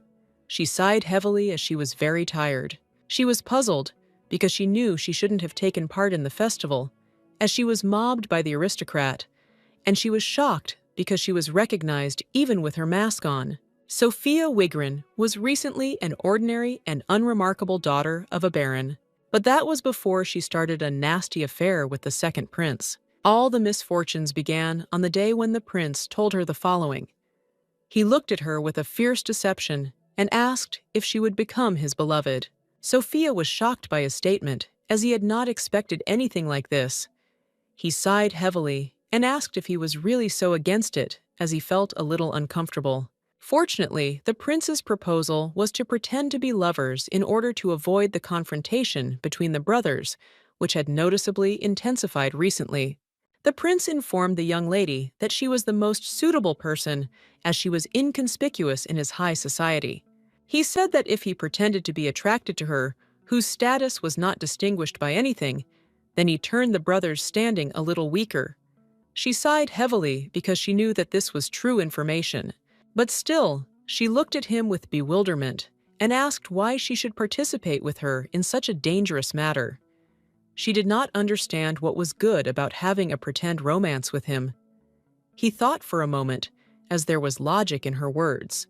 He looked at them intently and said that as payment for their cooperation, he would pay her 9 billion gold every month. She was taken aback and froze for a moment. The pretended relationship that began in this way went quite smoothly, but everyone was whispering because they did not understand what the prince was thinking when he got involved with such a worthless lady, but they saw that she was beautiful, so he tried to ask himself the question. The prince looked at the young lady with displeasure and said that her pretense was not very good because he had definitely told her to play the fool, but her facial expression now showed too much insight. Sophia was in shock. She screamed that, as he asked, she opened her mouth and looked with a soft gaze. He looked at her closely and said that she had opened her mouth too little. He sighed heavily and said that he meant that she should put more soul into acting. She was furious as he only angered her with his reproaches. Sophia was very annoyed because she knew that in reality this was nothing more and nothing less than bullying of a subordinate.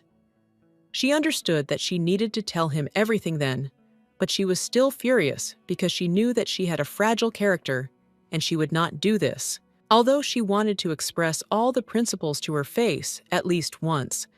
But after a few minutes, all her thoughts disappeared as she became a witness to a very strange situation. At the same time, Enrica, with the speed of lightning, furiously pushed the Marquise to the wall and informed her that she had come to know everything. Sophia froze in place from shock, as she did not know who was in front of her. Enrica furiously shouted to the Marquise that if she did not want to see the disgusting sight, she must immediately confess where the gift was. Enrica screamed furiously and asked if she really needed to call her dark magician friend. She asked furiously if it was really her dream to go through such attempts. Enrica grabbed the Marquise by her necklace, while Sophia looked at the young lady with delight, as she too wanted to grab the prince by the collar. She looked at the lady with admiration as she realized that she was her ideal. Trembling with fear, the Marquise said that she did not know about any gift. She did not understand on what grounds they suspected her. Lady Brown was the culprit in the theft of the gift, and judging by the content of the book, she was a person with a greedy character and a bad habit of stealing. Enrica raised that if she dealt with that woman, she would be able to gain the trust of the Marquise. Enrica looked at the Marquise intently and said that there was reason, since she was the one who had an affair with the Marquise of Dyke. The Marquise froze in place in shock. A moment later, she could not stand it any longer, and angrily asked the young lady what nonsense she was talking about. Enrica looked intently at the Marquise and said that she had previously said that she had come because she knew everything. The young lady received the key to the marquisate vault from the marquisate, and therefore stole all the valuables one by one. Enrica knew that if the marquise, who had a strong sense of pride, found out the truth, she would not leave the young lady alone. Enrica looked at the marquise with fury and said with a smirk that for her own benefit she should return the jewelry. Enrica asked with a fierce grin if she had any desire to return the gift as soon as possible. At the same time, the young lady observing this situation clapped while standing. The marquise looked closely at the young lady and thanked her. She asked the lady how she could repay her, as she did not intend to forget her favor. Enrica smiled and said that she did not need to pay for such a thing, as she had done what she had to. The marquise sighed heavily and said that she was very ashamed because she showed her weak side, and she could not have imagined that the culprit would be her mistress too. Enrica looked intently at the marquis because she understood that she was in great shock because he was already a lover. She asked the marquise what she would do. The marquise smiled and said that first she needed to divorce him. Enrica looked at the young lady with admiration. As she had done, she would demand. The marquise smiled and told the lady that she had previously heard that she had a weak and cowardly character, but seeing her in a different light today, she realized that rumors could not be believed. The marquise asked the girl with a smile how she found out about the theft and helped her, since even she didn't know about it. The marquise smiled and said that it seemed that her knowledge was on par with that of the duke's future wife. Enrica froze for a moment, with a look of bewilderment on her face. Enrica was puzzled, as she thought that, by this time, the rumors about her quarrel with the duke had spread in high society. The marquise looked at the young lady in bewilderment and asked if she had not come today to celebrate with the duke. After all, she knew that he was on the list of participants. She said that she definitely saw his name on the list. The young lady was shocked because she did not expect this. And at the same time, the young man of the unhurried was getting ready. Enrica was puzzled because she knew that this simply couldn't be true. She was very scared and wondered if he was really at the party. She didn't know what would happen if she ran into him. Enrica was very nervous and wondered how she could get out of this situation. She understood that he could be in the banquet hall, so she could not go back. A moment later, she looked away to the terrace and realized that she could sit there for a while, and when everyone started leaving the event, she could blend in with the crowd and go out. She sat quietly on the terrace for a while, but after a long wait, she sighed heavily as she realized that she was very bored and needed to get herself something to drink. A few minutes later, the young lady looked at her hand in confusion, as she did not understand when the insect had managed to bite her. Enrica sighed heavily and looked closely at her hand, but a moment later, she was taken aback and froze in shock as she heard someone calling her name. She turned around hastily and wondered if it was Kale. The young man looked at her intently and asked if it was really she who was sitting on the terrace. Enrica was taken aback and froze for a moment as she realized that it was not him, and the man's voice was very low, but it was darker and of the group. Enrica was left in shock, wondering if it was the Duke himself standing in front of her. She was very scared, so she just watched the young man intently with horror. A moment later, she timidly asked if it was the Duke who was behind the door. But at the same time, the young man looked at her intently, but did not answer. After a few seconds, he said that it was true. She froze in horror on the spot. His voice was like a tidal wave, a flood of emotions that Enrica had experienced in the last moment of her life. A terrible pain that seemed to break through the heart, a desperate unwillingness to live regret stronger than all the pain. She was terribly scared and didn't know what to do.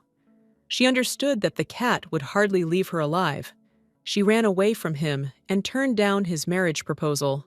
A moment later, she called him and asked for forgiveness. He was taken aback and looked at her with bewilderment at such a reaction. A moment later, she began to tremble with fear, but at the same time, she was overcome with hiccups. Enrica was a little puzzled as she understood that he would have thought that she would be crying now. This frightened Enrica even more, because she knew that she would not tolerate the annoying sounds of crying. He looked at her intently and called out to her, asking why she was so eager to appear before him. She was shocked because she translated that there was no time for this now. She wanted to go up to him right now, kneel down and beg for his life. Therefore, at that very second, she shouted that he should wait, as she would immediately come out to him. With lightning speed, she rushed to the door, but she froze when she saw that there was no one behind the door. Enrica ran out of the hall in a hurry. She was glad that she ran into the Archduke, but she was still puzzled because she did not understand why he had disappeared so suddenly. She froze for a moment when she saw all the aristocrats come out into the street. She wondered if any of the royal family was planning to leave. But a moment later, she saw her groom in all his glory. She ran up to him in a hurry and asked why he was at the banquet. He smiled and said that he had told her earlier that he would come to pick her up. She looked at her fiancé in surprise, as she did not understand why everyone was suddenly whispering while looking at them. She looked back in bewilderment as he hugged her, and a moment later said that they should go home first. Enrica, in turn, thanked him for coming to pick her up, but she did not understand why he had come to the front door, as she was worried that he might run into the Duke. He sighed heavily and told them that he thought so, that he shouldn't have come at all. She sighed heavily and, looking away from him, said that it was the best decision. Enrica said, puzzled, that there was a need to show the aristocrats that they were now together. She said sadly that earlier the Marquise had told her some nonsense about her becoming a duchess after all. She looked at her fiancé with bewilderment, as it was said that he was very sad about something. A moment later, Enrica was taken aback and quickly asked in surprise if he was really crying. Kale, looking away from the young lady, said sadly that it was true that there was something that made him want to cry, but he would not do it. She was in shock and wondered if something bad had happened. In the meantime, Enrica smiled nervously and asked if he had missed her so much that he wanted to cry now. He thought for a moment, but after a few seconds, he timidly said that perhaps that was so. She looked closely at the young man because she knew that he was not like that at all. After a few seconds, she was taken aback as she realized that this was a very serious situation. She was in shock as she understood that she needed to do something to improve his mood. A moment later, she looked intently at her companion and hastily said that she had something interesting to show him.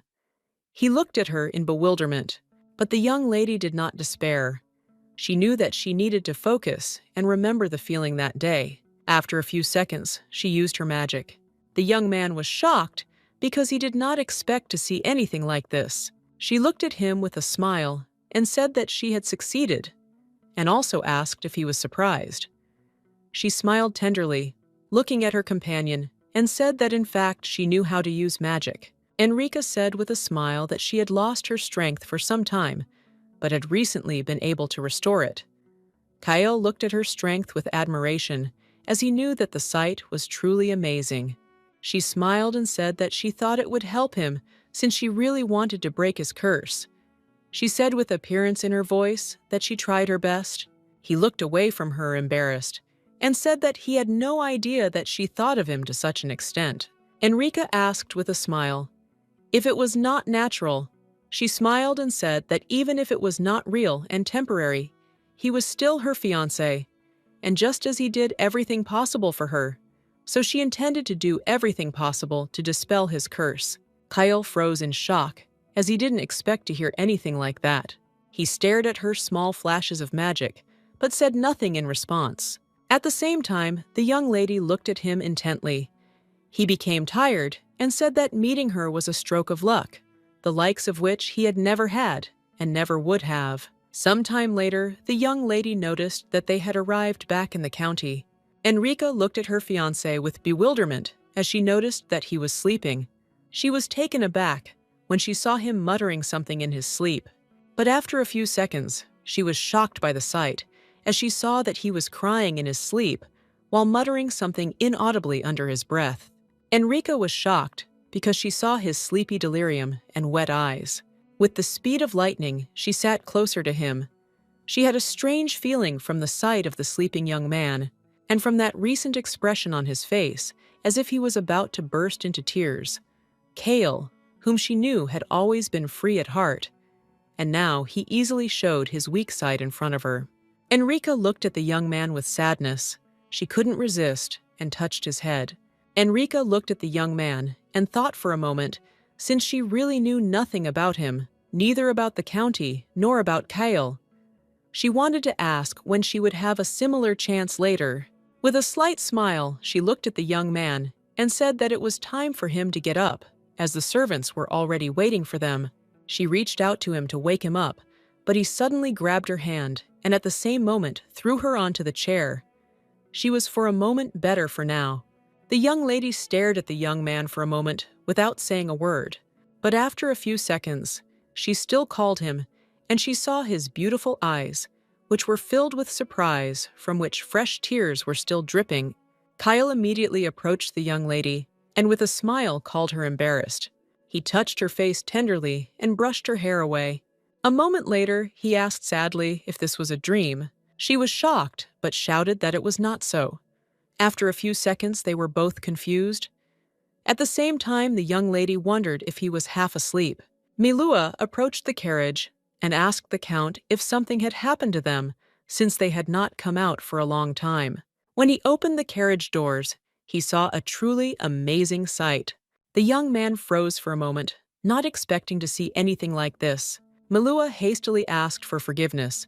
As he had disturbed the young people, Enrica was taken aback and shouted that he had misunderstood everything, but it was all in vain. A few days later, she received a letter from the Marquise, who thanked her for her help, and the Marquise also asked the young lady if she would have time, as she wanted to drink tea with her. Enrica, in turn, was very happy as the Marquise invited her to the mansion. Marchioness Dyke, from a respected knightly family, underwent all sorts of difficult training in her youth, and after retiring, she pacified even high society. Enrica understood perfectly well that after the theft incident, she had won her interest, but in turn, Naledi wondered whether she would truly become her reliable support. He looked at her intently and said that first the ball, and now an invitation from the Marquise, and judging by the bottles as she went about having fun, it seemed that she had already refused the groom. Enrica smiled and said that he did not understand anything. She looked at her friend intently and said that this was all her big picture to save her fiancé. He looked at her skeptically and asked if she really thought that she could dispel her fiancé's curse, even without him. The lady looked closely at her friend and, sighing heavily, said that this was not so.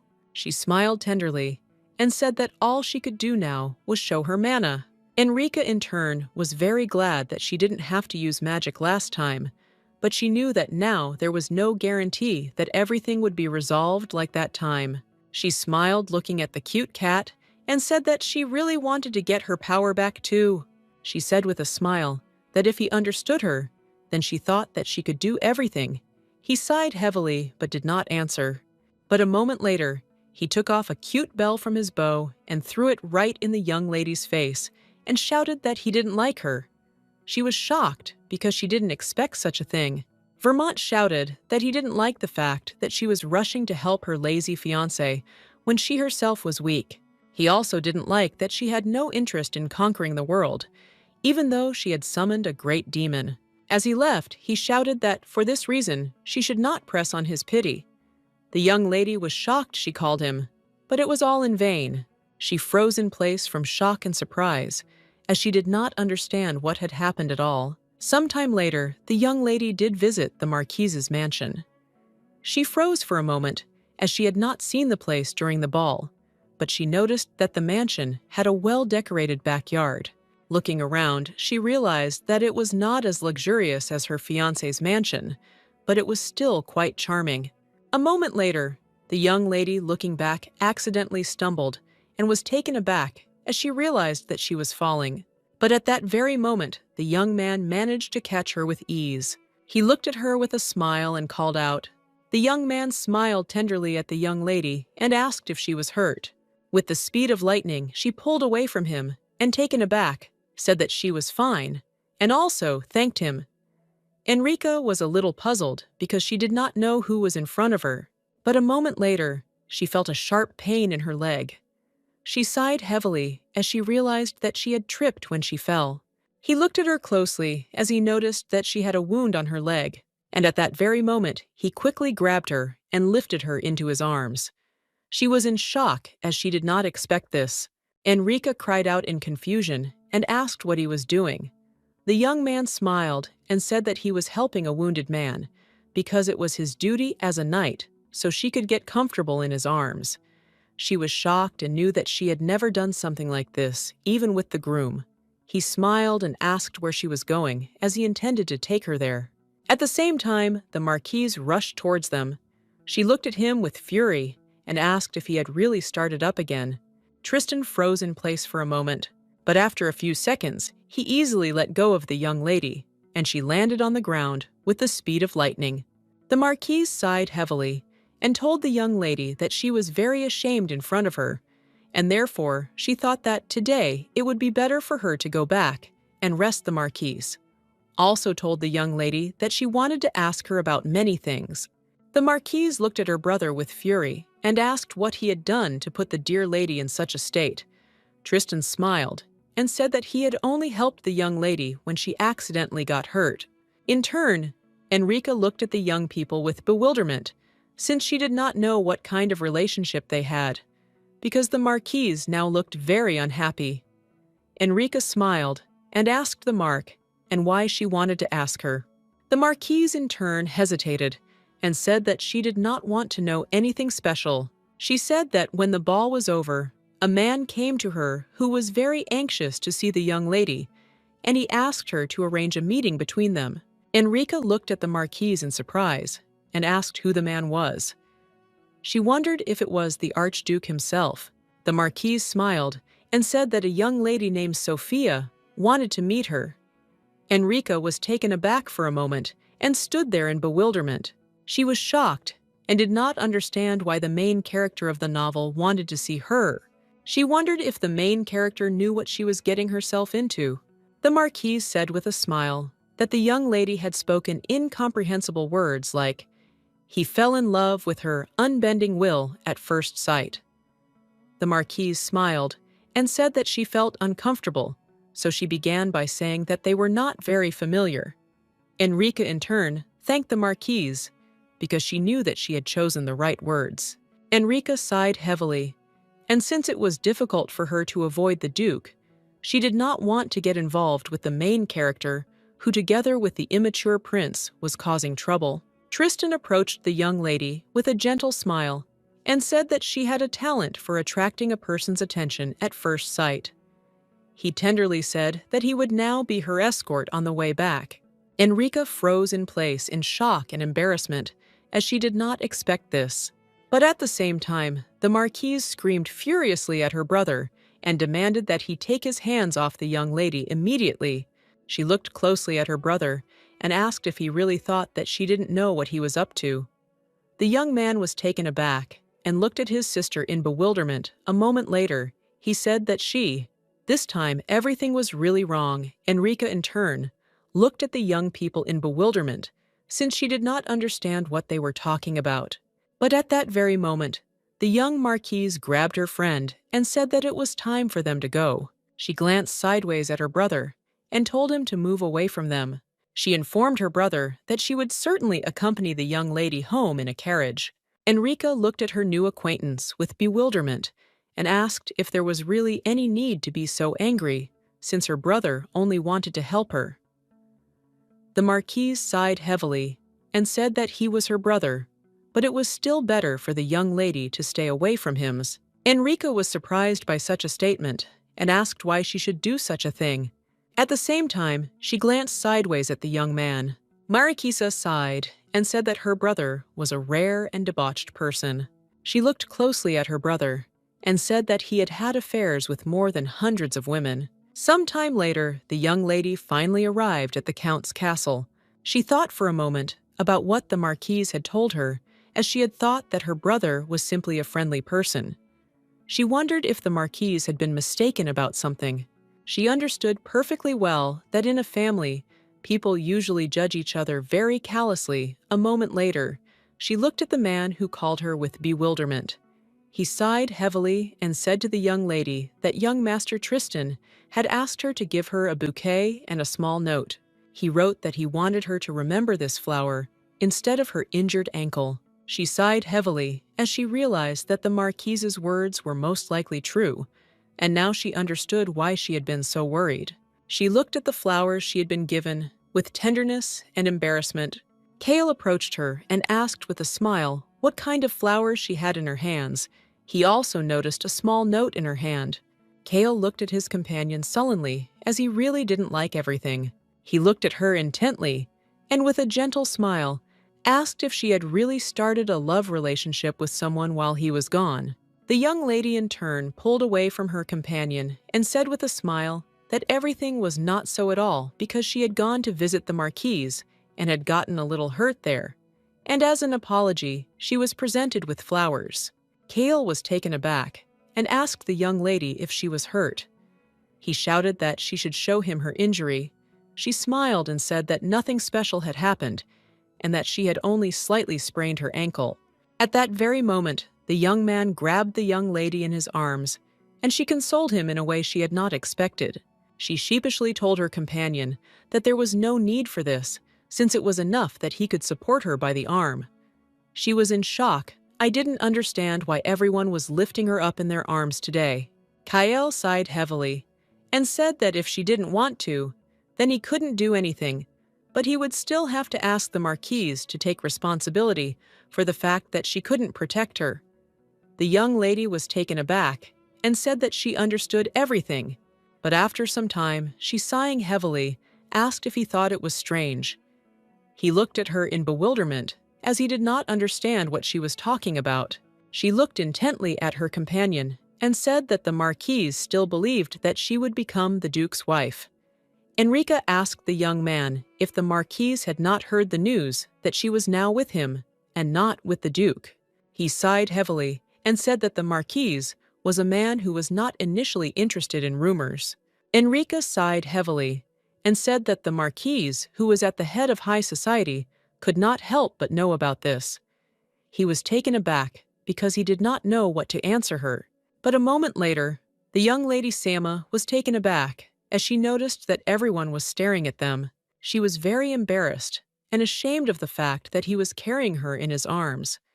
He smiled and said that she should not hide her sweet face. He said with a smile that if the servants behaved rudely, then he would apologize for them. But such a scene was rare in this house, so they were very interested.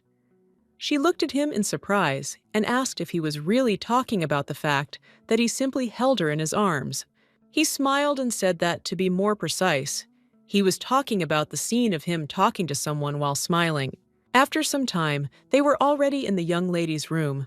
Kale looked at her with a smile and said that she should rest properly before dinner, and he also wanted to send a doctor to examine her ankle.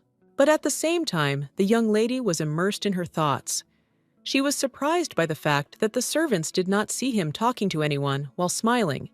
She wondered if members of her fiancé's family did not pay visits to the mansion. The young lady looked timidly at her companion and, asking for forgiveness, called him. She timidly asked if he had been alone in the mansion before she arrived. She said that she had not heard anything about his family or any relatives either. Kale Q looked down as he clearly understood that the story was not very pleasant. He looked at her intently and asked if she really wanted him to answer honestly. After a few seconds, he approached the young lady very closely and heavily sighing, and saying that most of his family members had died. The young lady froze in place in shock. The previous Archduke Kronhardt was a man who had many wives.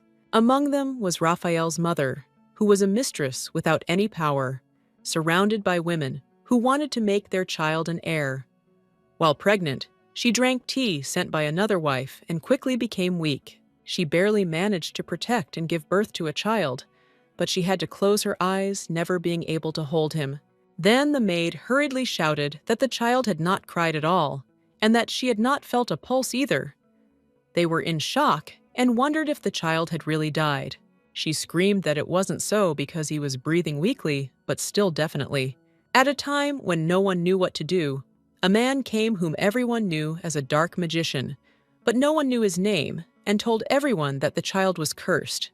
He looked at everyone present with a predatory grin and said that if the young boy was left without attention, he would soon die. He said that only he and no one else could save the child, so he demanded that the child be handed over to him immediately. The previous archduke didn't care about the child. His mistresses and maids, who had no alternatives, ended up handing him over to a dark magician. Thus, Raphael Kronhardt grew up as a test subject for a dark magician. He suffered and had nosebleeds from all sorts of experiments. It was common to lose consciousness from the pain of his splitting head. Just when he thought it couldn't get any better, the poppy filled the boy's heart with mana, so he brought him back to life again. But no matter how much water you pour into a cracked pot, it will eventually break. He thought that 20 years was the limit, and if the boy was lucky, he would live for a few more years. Eventually, suffering terrible pain, when he turned 10, the young boy protested to the dark magician for the first time. He screamed that such a life was unbearable, so he asked the magician to kill him. But the man only looked at the boy with a fierce grin and said that everything was right and the time had already come. He looked at the boy intently and said that he would bring him back. The man smiled and said that he was interested in him because he was curious about how his damn life would end. He knew that most likely his life would become a terrible spectacle, the likes of which the world has never seen before. He said with a fierce grin that he would give him freedom so he should live. He looked closely at the little boy and said that he had to work hard to live. Sometime later, the boy was brought to the Duke's mansion, after which the Duke carried out a quick checkup procedure and accepted him into the family. He saw the existence of a family he had never thought about before. He was provided with a soft bed and their hot food.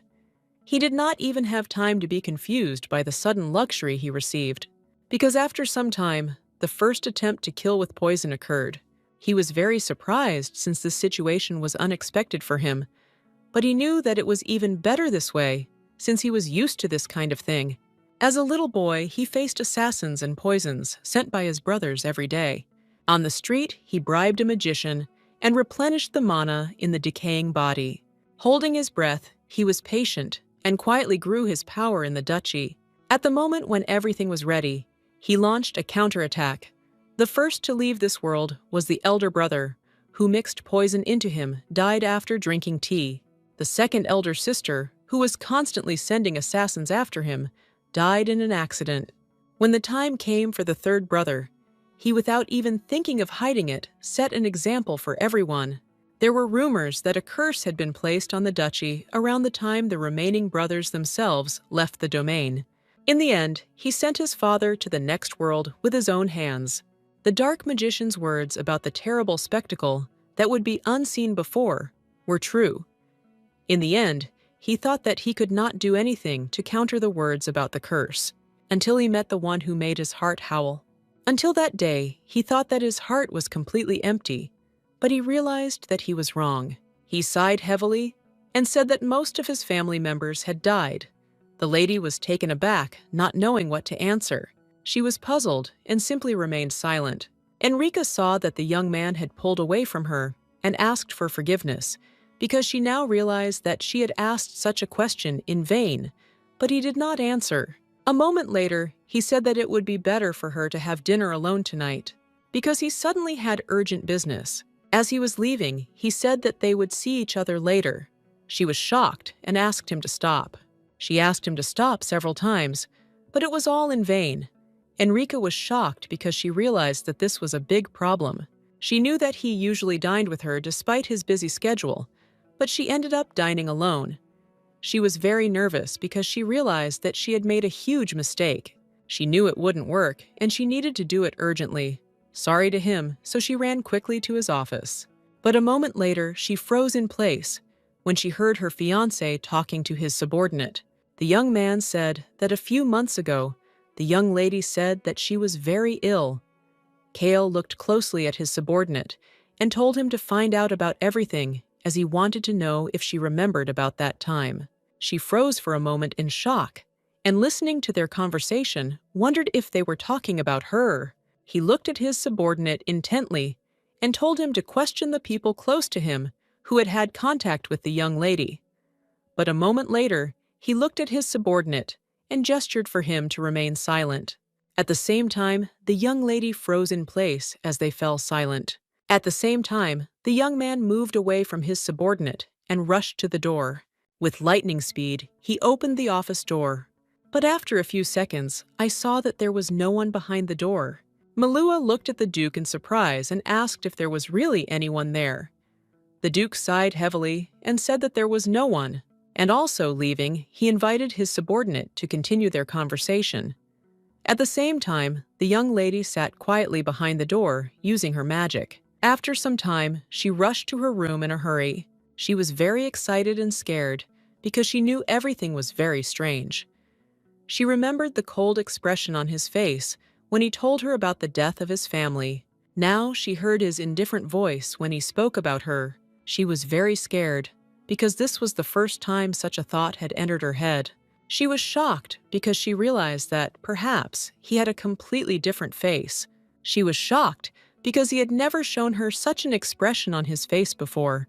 The next day, Sarah looked at her mistress in surprise and asked why she was in such a state. The young lady only laughed without answering, as she ended up not being able to sleep due to her long thoughts. Sarah sighed heavily and told the young lady that she needed to get her hair done.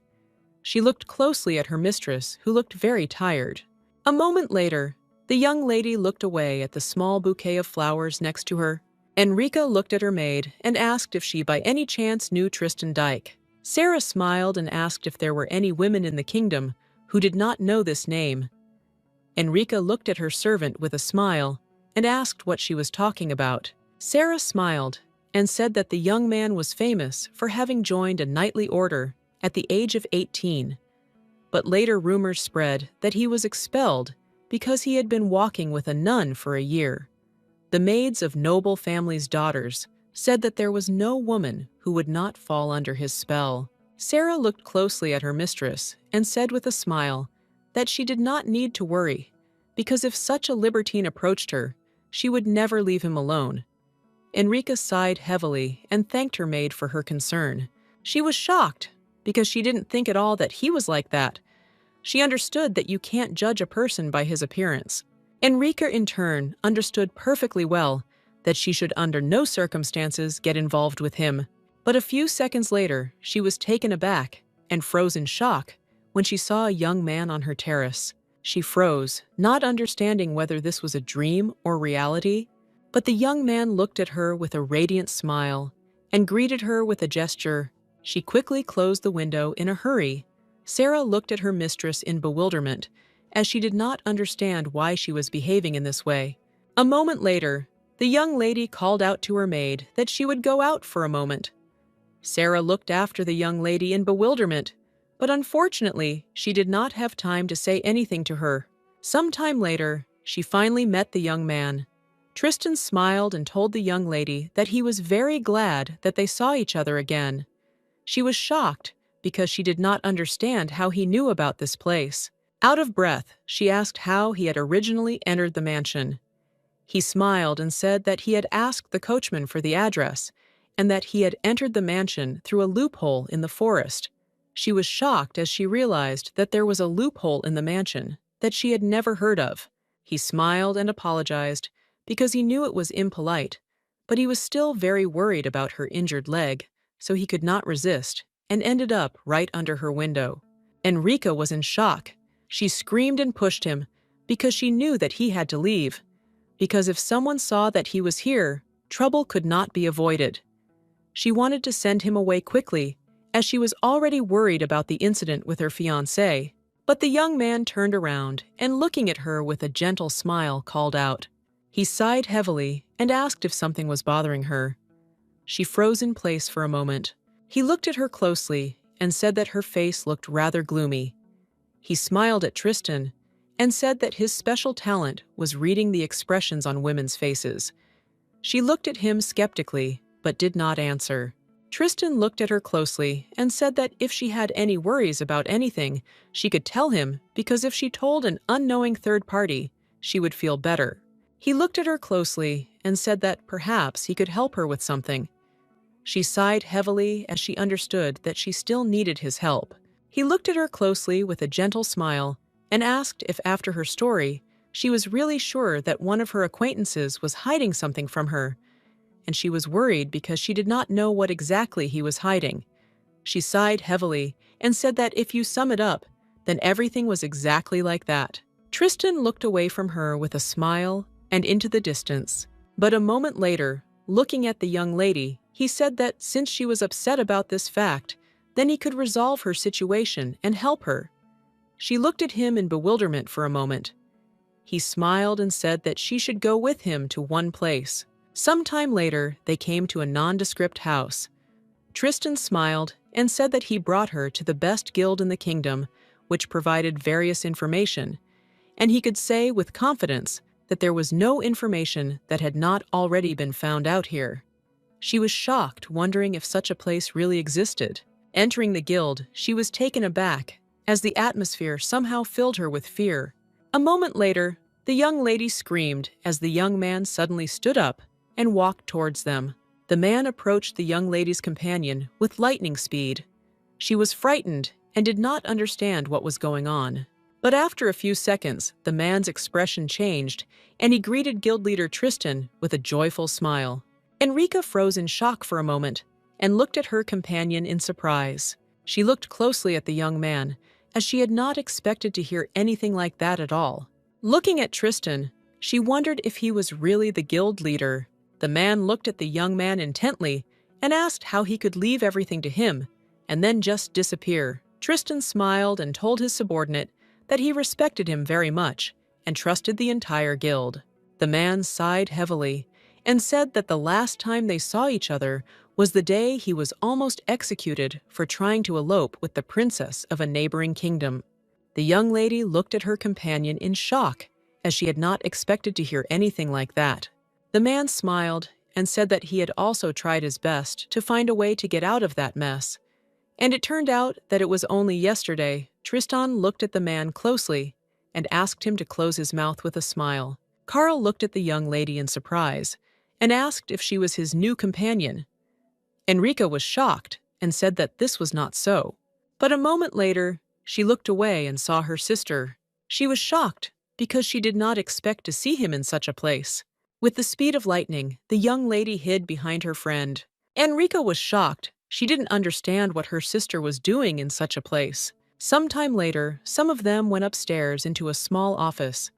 Carl looked closely at the young lady and asked who exactly she wanted to gather information about. Tristan smiled and said that he was the same person who was keeping something secret from her. Initially, she really wanted to know all the information about her fiancé, but she was not too comfortable discussing it with Tristan because he is also an aristocrat. But unexpectedly, for the young people, she said that she would like to receive information that directly concerned her sister Martha. Enrica sighed heavily and said that she had turned a blind eye to her father, using her and torturing her, and she had just seen her sister leaving the guild. She wanted to know what her sister had planned this time. The man was taken aback and said that the details of the request were confidential. Tristan looked at the young man intently, and he in turn said that it was not very important. He looked closely at the young lady and said that she wanted to know whether Archduke Kronhart and Lady Winterroar would be attending the upcoming hunting party.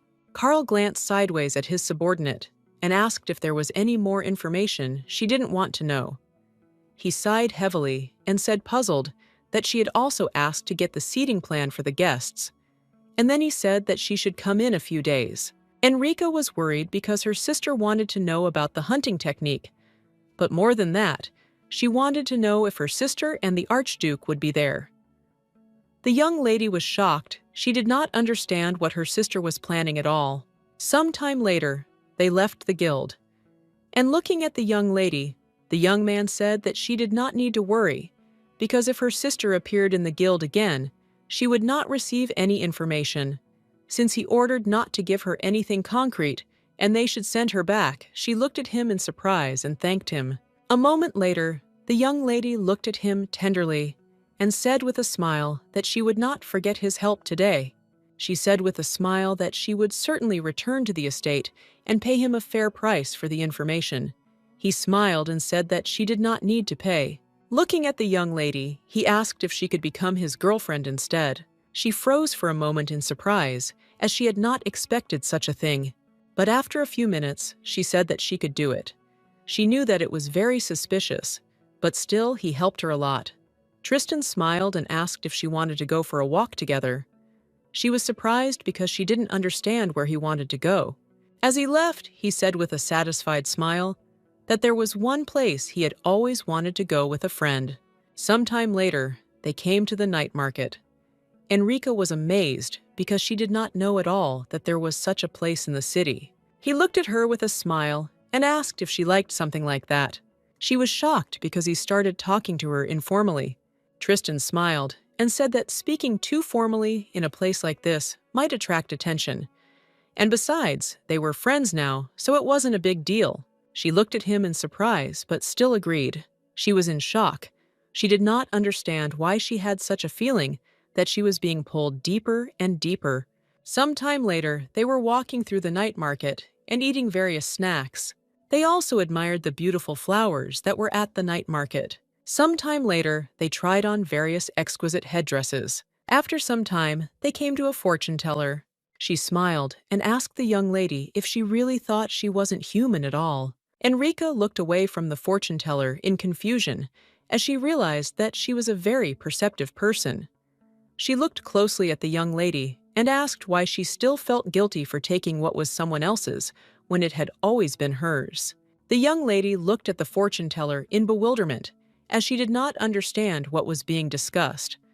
The fortune teller smiled and told the girl that she should treat the man who was next to her well because he was the one who was ready to give his life for her at any moment. Enrica asked the fortune teller in bewilderment if she was really talking about Tristan now. Tristan smiled and said that her predictions were accurate.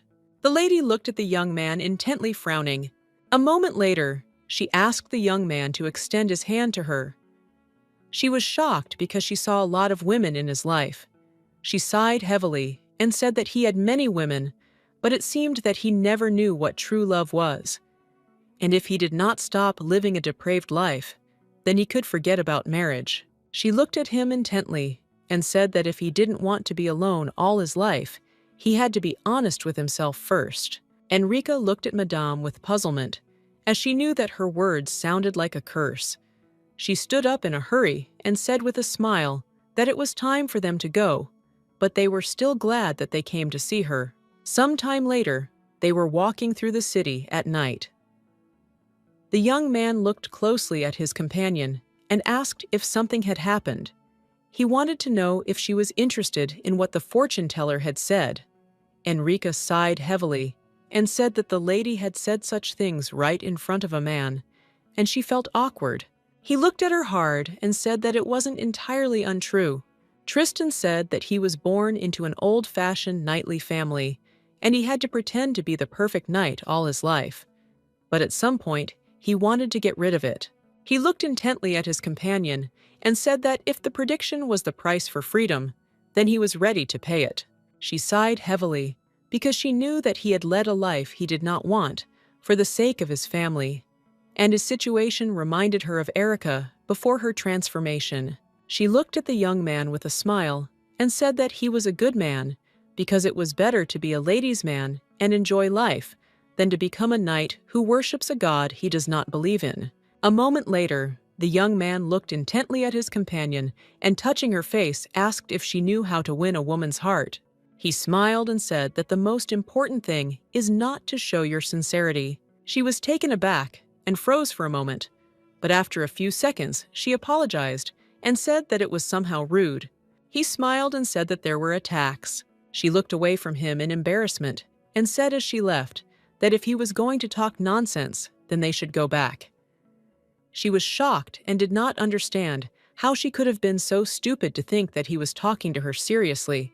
Tristan looked intently after the young lady as he realized that winning her heart was now impossible. The next day, Kale looked closely at the young lady and asked if she had enjoyed her walk at dawn. She smiled and stood still for a moment, looking at her fiancé. The young lady in turn choked in surprise. Kale looked at her in surprise and asked if everything was okay with her. She was shocked, wondering how much he had found out, because she knew that she had definitely returned from the night market unnoticed. She looked at her in bewilderment, asking what he was talking about, because she hadn't even left her room yesterday. He smiled and said that, of course it was. And she must have been busy all night, running here and there. He smiled and asked if she hadn't come to him in a dream at dawn. She looked away from him in embarrassment as she realized that he was only talking about a dream. She was taken aback and asked in bewilderment what she was doing in his dream. He smiled and asked if she really wanted to hear that. He said with a smile that he thought the sun was still too bright for such conversations. She was shocked, didn't understand what he was even talking about. She screamed that she didn't perceive him like that. He smiled and said that he was just joking. Enrica looked at the young man with confusion and wondered if he was a man or a fox. But still, she couldn't take her gaze off him. She saw how he interacted with the birds, with tenderness and affection, sitting at ease. She looked at him with a smile because she saw that in front of her was the one she had known before. She was very puzzled because she knew that that alien image seemed to her just a dream. He looked at her intently and asked if something was bothering her. A moment later, the young lady asked her companion if he knew how to hunt. He was taken aback and looked at her in surprise. Looking at the young lady, he asked in bewilderment why she was suddenly asking about such a thing. Enrica said that every year at this time, the royal family held a hunting party, and she always wanted to go to one of them. Looking at the young man, she said that she would like him to participate too, if of course he didn't mind. He sighed heavily and said that if this was what she wanted, then she didn't need to ask permission. But a moment later, he said that this time, the Duke was participating in the hunting party. She was taken aback by the shock, and at that very moment, she was bitten by a bird. She was scared and looked at the young man. He sighed heavily and said that he probably would not be able to attend for some reasons. Kale, looking at the young lady, he said that if she had any problems, he would not be able to be by her side. She was surprised since the Archduke had to participate in the hunt, and her fiancé had to be absent. She wondered if this was her sister's evil plans. She did not understand why everything was so complicated. The young lady looked closely at her companion and asked if there was some way. He sighed heavily and said that he was worried about many things. But if her intentions had not changed, then he thought that they should find someone to protect her. Some time later, they came to the knightly order, which was located in the Count's estate. The young lady looked around carefully as she had seen knights walking around the mansion several times, but did not know that they had a separate place. A moment later, the man shouted that they had arrived.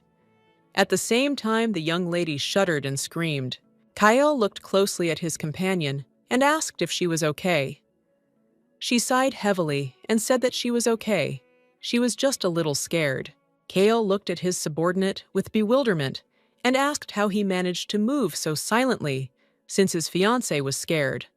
Barkos was taken aback and looked at his master with bewilderment, since last time he himself ordered us to train stealthily. A moment later, Kyle looked at his knight with cold fury.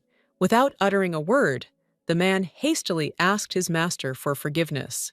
He walked closer to the young lady and apologized for frightening her, and also introduced himself and said that he was the deputy commander of the Order of Dawn.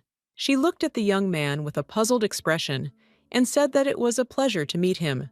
He looked at the young lady with a smile and said that he had never thought that he would meet the bride and their commander, and therefore it was a great honor for him. Enrica looked at her companion in bewilderment and asked if he was the commander. He smiled and said that he was, and that he had some skill with a sword. Barkos looked closely at his master and said that, as he had ordered, he had already gathered all the knights, so in a few minutes they went over to the order. The Count looked at everyone present and said that some of them might already know, but he would formally introduce his young bride. The young people began to whisper among themselves as the rumors turned out to be true, because that same ruthless commander had gotten married. The young lady was shocked and did not understand why the atmosphere was so strange. She understood that she was supposed to become the Duke's bride earlier, and she was aware of the fact that her fiancé would be perceived as the lover who had stolen her. He looked at everyone present and said that they should now get to the point. Looking at everyone present, he asked if there were any volunteers to guard his bride. She was puzzled, as she understood that knights who valued honor would hardly want to guard someone like her. But a moment later, she looked at the young people in surprise. She was very surprised, as everyone without exception raised their hands. Enrica was in shock. She didn't understand what was happening at all, because she expected a completely different reaction. The Count looked hard at his knights and said that they could answer honestly, and he promised that there would be no consequences. At the same time, the man quietly muttered something under his breath. But a moment later, they all shouted that they wanted to work with people too. The young lady froze for a moment in surprise. They knew it was better to guard the sweet lady than to undergo hellish training from their demonic commander. They looked closely at the young lady, hoping that she would choose someone sooner. The Count looked closely at his companion and asked with a smile if she liked someone. He took a fork and said that she was the main person in it, and her opinion was the most important. She smiled and thanked him for the warm welcome, but everything was too sudden. The Count looked closely at his bride and said that if she liked someone, then this could also become a problem. She looked at him in surprise, still not understanding why he said something like that. He looked at her with a predatory grin and said that it was all because he was a very jealous person. She froze for a moment as she was surprised by his words. At the same time, the knights were taken aback and with pale faces looked at us with surprise at his cold-blooded commander. The young lady in turn shouted especially to the groom to calm down as everyone was looking at them. But the knights clearly understood that this was a warning from the commander, as he warned everyone who intended to think about something dark. At the same time, the young man ran in a hurry to his master as they received an urgent message from the royal palace. He returned and asked his bride if she could wait a little. Enrica said with a smile that everything was fine, and he did not need to worry about her, but he still had to return quickly. The Count looked hard at the young lady and said that, however, he could not leave her alone. A moment later, he told Hayden that he was to take care of the young lady while he was away. Hayden, with a joyful smile, shouted to the commander that he would take care of everything and he should just trust him. A moment later, the young knight, with a joyful smile, told the young lady that it was a great honor for him to serve her, and until the commander returned, he would do his best to serve her in the best possible way. He said that he had only become a full-fledged knight a month ago, but in his passion and aspirations, he was second to no one. She smiled and asked him to take care of her. They walked around the hall for a while, where he showed her everything and told her about everything. She was surprised since the hall was truly huge. He smiled and said that most of the combat training was carried out here, and if they were lucky, sometimes the commander himself could join their training. She smiled and asked if the commander was a good warrior. He smiled and said that, of course he was, and the commander was one of the best warriors on the continent, and he himself had never seen the commander lose. The young lady thought for a moment, as she knew it was very strange.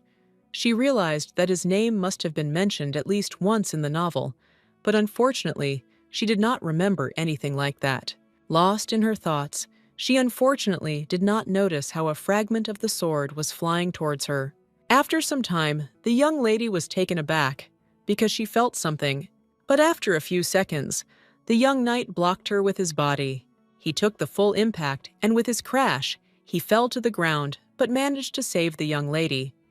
Enrica rushed to the young man in a hurry. Sometime later, a young lady sat next to the knight and asked for his forgiveness.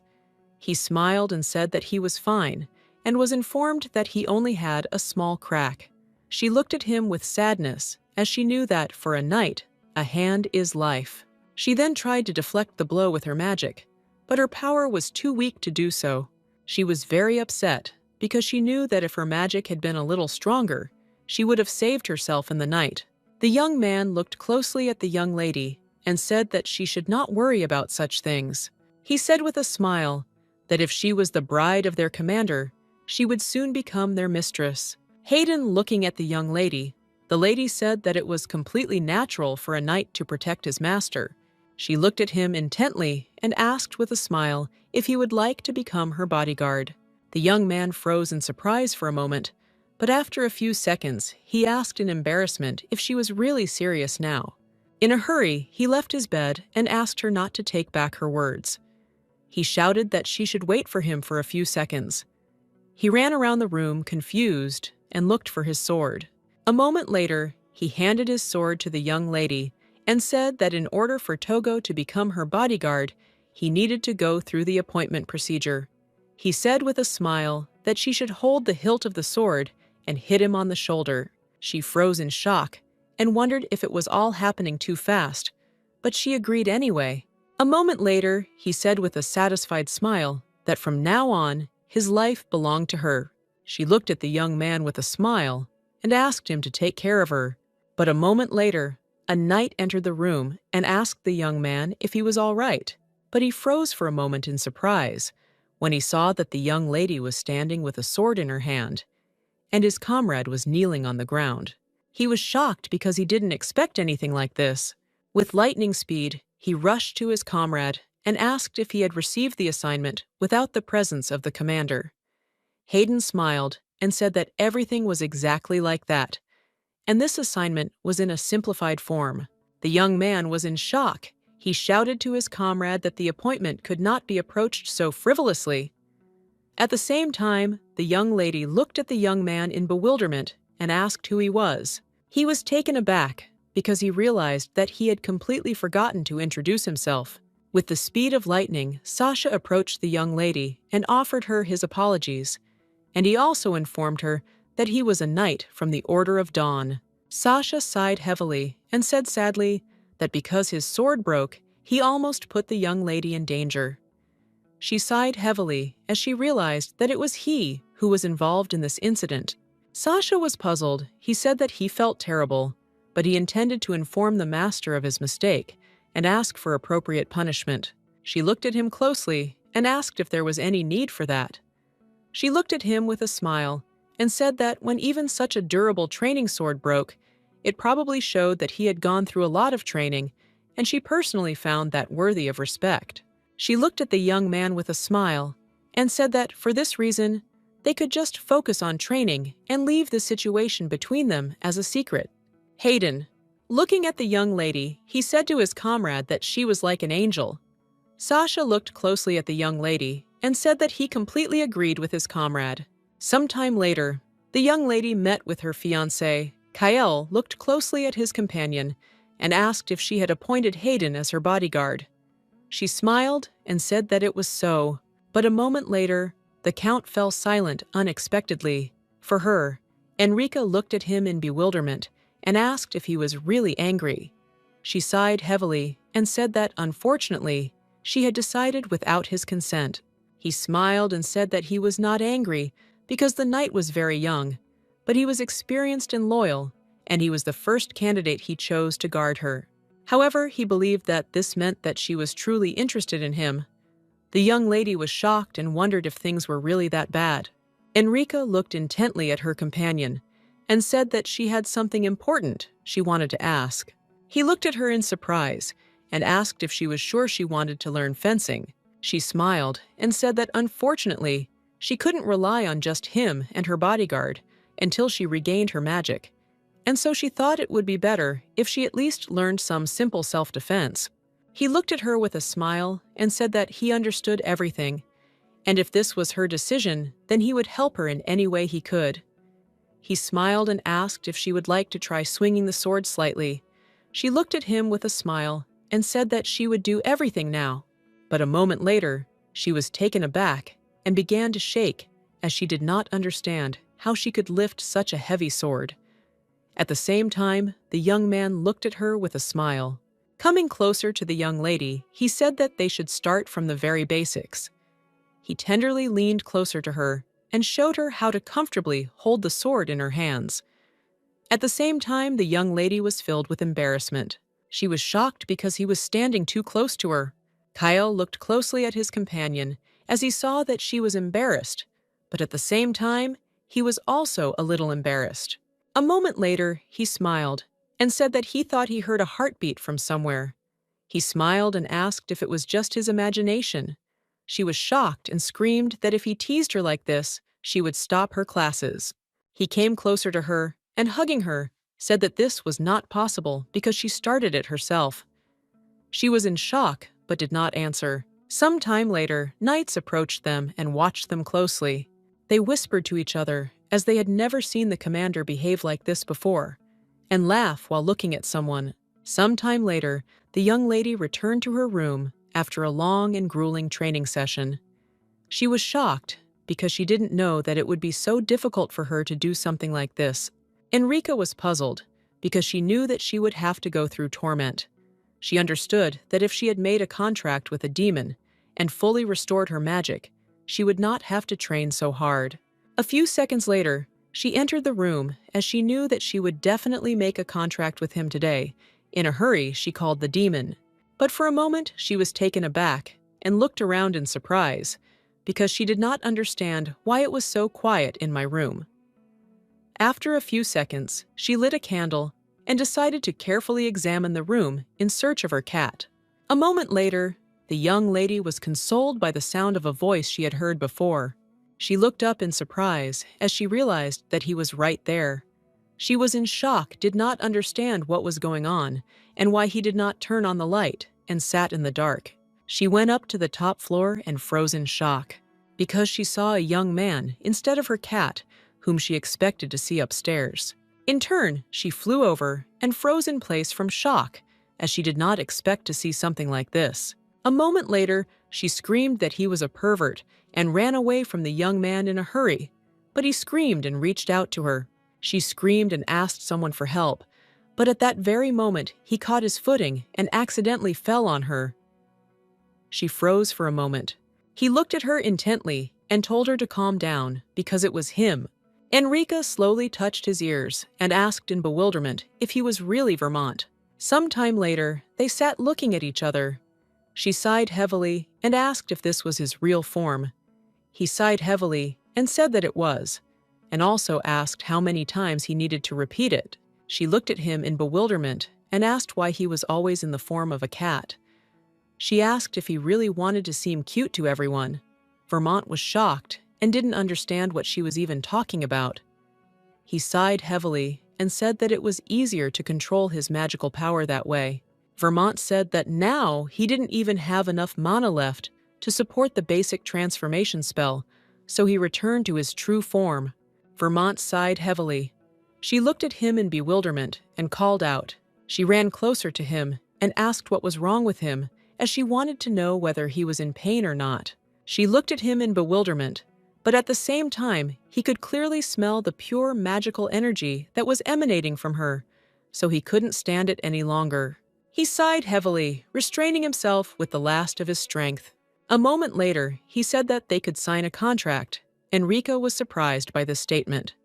She said that she was not at all against it, but he had not wanted to do something like that until recently. She knew that she had to make her contract with him before he changed his mind. Enrica looked closely at her comrade and asked what she needed to do for Togo to make a contract with him. He sighed heavily and said that he had to absorb her magical power because she was giving off a terribly appetizing smell. Enrica froze for a moment in surprise. But at that very moment, the young demon pulled her towards him. She was in shock because she couldn't move, and after a few seconds, she realized that he had bitten her. She was confused and wondered if this was how he was absorbing her magic. A few seconds later, she rose into the air and looked at him in surprise. After everything that happened, he looked at her intently and said that they were now connected by blood. Vermont looked at her with a fierce grin and a satisfied smile and congratulated her, since she was now a real magician, and he called her his mistress. Some time later, the young lady stared at Vermont as she simply could not believe that he was in front of her in his true form. It shocked her because he was very handsome. Looking away from the young lady, he asked what had happened. He wanted to know if she had already fallen in love with him. The young lady was taken aback and shouted that this was not the case at all. She sighed heavily as she knew that he was as annoying as he had always been. Vermont looked closely at the young lady and asked if she was really going to take part in the hunting party. She was taken aback and looked at him in surprise, as she did not understand how he knew about this. He smiled and said that he had merely overheard the conversation of the knights in the mansion. But in turn, he did not understand why she would go into such a dangerous place, especially with her frail stamina. She sighed heavily and said that for this reason she had made a contract with him. Vermont looked closely at the young lady and informed her that even after the contract, she would not be able to cast spells easily right away, especially in her case, where her magical power was high and her skills were not very good. He looked at her intently and said that she should not take unnecessary risks, and therefore should try not to get lost in the forest. Vermont said that he would first teach her a simple fire spell so that she could warm herself up if she got cold, and he also wanted to show her recognition magic so that she could distinguish edible plants from inedible ones. Enrica was shocked and asked him to stop grumbling so much. He looked at her intently and said that the most important thing was that if she wanted to call him, she should just make a small cut on her neck and then shed blood. He looked at her intently and said that he would appear anytime and anywhere. Enrica sighed heavily and asked why she should do something like that since she didn't like pain.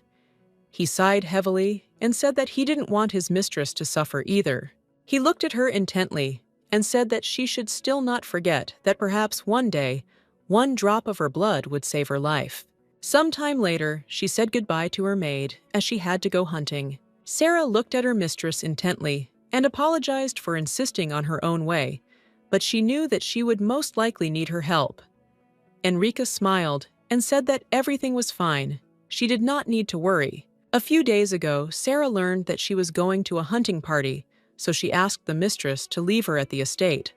Sarah said that she had some business that absolutely needed to be done. Enrica looked closely at her maid, since she had no idea what exactly was being discussed, but she could not refuse, since she knew that the girl probably had her own reasons, which she did not know. Enrica smiled and said that she would have loyal knights with her who would protect her, so Sarah did not need to worry. Sarah glared at them with fury and asked them to take care of the young lady politely. She said that if even one scratch appeared on her beautiful face, she would be very sad. Hayden looked at the maid with a happy smile and said that she did not need to worry, as they would of course take care of the young lady. Sasha looked intently at the lady and asked what she was thinking about so intensely, as she had a very gloomy look. Hayden smiled and told her knight that she was okay. She remembered how he told her wife that the Archduke would be present at this reception, but he would most likely not be able to come for certain reasons. She sighed heavily and looked into the distance with sadness, since she knew that her fiancé would not be at the tournament. He was also worried about the possibility that she would see the Archduke, but in turn, she was clearly aware of the fact that she had to find out what her sister was really up to. She understood that even if she ran into the Duke, he wouldn't be able to do anything to her at a hunting party full of nobility. She knew that everything would be fine. She didn't need to worry about such things. Sometime later, they arrived at the place, and the young lady looked around in admiration as she saw that the atmosphere was even better than she expected. She looked at her knight with a joyful smile and said that she would walk a little as she wanted to look around the area. He smiled and agreed with her, and also said that he would change into armor and immediately catch up with her. She was unsuccessful, passing by men who started a casual conversation, but a moment later, she entered the depths of the forest and froze for a moment as she saw beautiful animals. She spent time with them with a joyful smile, and they followed her. But a moment later, the young lady was taken aback, as she had not noticed how far she had gone. She hoped that she had not missed her knight, and realized that she needed to return as quickly as possible. But after a few seconds, she turned around because she heard loud stomping. She froze for a moment in shock when she saw a man dressed entirely in black armor. Attending events organized by the royal family was his duty as an archduke, but for him it was not something pleasant, because behind the name of a royal event, there were always hidden noble political games, which tired him to the point of exhaustion. But the words of the young lady, which usually irritated him this time, for some reason did not affect him. He remembered how she suddenly said that she would also like to take part in a similar event. Kale didn't understand why he didn't want to disappoint her. A considerable amount of time had passed since he had received the first report of her movements from the man who had been introduced to her. They said she often slipped away at dawn and did something else. He assumed that she learned about the hunting technique in a similar way. But it was very strange that even knowing that she was hiding something from him, he did not want to forbid her these dangerous antics. The very fact that her efforts were aimed at removing his curse somehow seemed pleasant to him. He knew that she was thinking about him and doing everything for him. Some time later, the young man informed his master that His Majesty the King had summoned him to the audience hall. Kale sighed heavily and, pouring out the tea, said that he would go right away. As he left, he told his subordinate that as soon as the audience was over, he should bring his armor and prepare his horse, as he needed to go somewhere. The young man was in shock. He hastily and nervously asked what if during the reception the king wanted to see him. Kale said that his deputy could stay next to the king and come up with something, and they also had to report that he went deep into the forest for hunting, or come up with something similar. The young man looked at his master intently and said that if something went wrong, His Majesty might be angry with him. He was in shock, not understanding where his master was heading. Kyle turned around and informed his subordinate that he was heading to his bride, as he had, unfortunately, a bad feeling. Some time later, the young man finally met his bride. The young lady was taken aback and in fear asked the young man who he was. But a moment later, she froze in surprise as she saw her fiancé. He looked at her with a smile and asked if she was really scared. She was very surprised and did not understand how he ended up in such a place. Because he had previously said that he had other things to do, the Count smiled and said that he finished them a little earlier since he was still worried about her. She looked at him in surprise, knowing that her bodyguard had been waiting for this hunt for a very long time. Kale said that the young man was most likely resting now. Enrica looked at him in surprise and asked if he had really snuck in to see her instead of the knight. He sighed heavily and said that every word she was saying now was about her faithful bodyguard. The Count looked intently at his bride and asked when they had managed to become so close. He sighed heavily and with sadness in his eyes asked if she wasn't happy to see him. Kale, with the speed of lightning, climbed onto his horse and said that if that was the case, he was leaving, and on the way he would call her faithful knight, since that was what she wanted. The young lady was in shock. She screamed that he should wait. With the speed of lightning, she grabbed him by the collar of his clothes and asked him not to leave. He froze for a moment. Enrica said sheepishly that she had no idea what was going on here, but she was very glad he had come. She smiled and asked him not to leave. He looked at her in surprise as he did not expect this. A moment later, he sighed heavily and laughed. Enrica looked at him in bewilderment. He smiled tenderly as he looked at the young lady and said that he simply could not cope with her. She was confused by such a statement and did not understand why he suddenly said such a thing. A moment later, she was taken aback and said that there was something on his cloak. He smiled and said that he found a rabbit in the forest. Looking at his bride, he said that he thought that she might like the rabbit. Enrica shouted with delight that the rabbit was very cute. She smiled and said that they could release him somewhere safe. Kale smiled and said that he thought about using him so that she could practice hunting. But a moment later, he sighed heavily and said that it would be better if she pretended she hadn't heard such a thing. A moment later, the young lady finally let go of her small, sweet gift. Enrica looked after Sweet Rabbit with a smile and informed the young man that it was time for them to go back. But a moment later, she looked at the rabbit in bewilderment as he stopped. She froze in place in surprise as she saw his red eyes directed at her. The rabbit told her that she should be careful about her surroundings. After he told her these words, he ran into the forest, and she, frozen in shock, stared after him. Enrica was taken aback when she asked the young man if he had heard the rabbit speak. He looked at her with a grin as if he didn't understand what she was talking about. She was shocked and asked if he hadn't heard, because the rabbit had told her something in a human voice. He sighed heavily and said that it was possible because this forest was called the Forest of Spirits.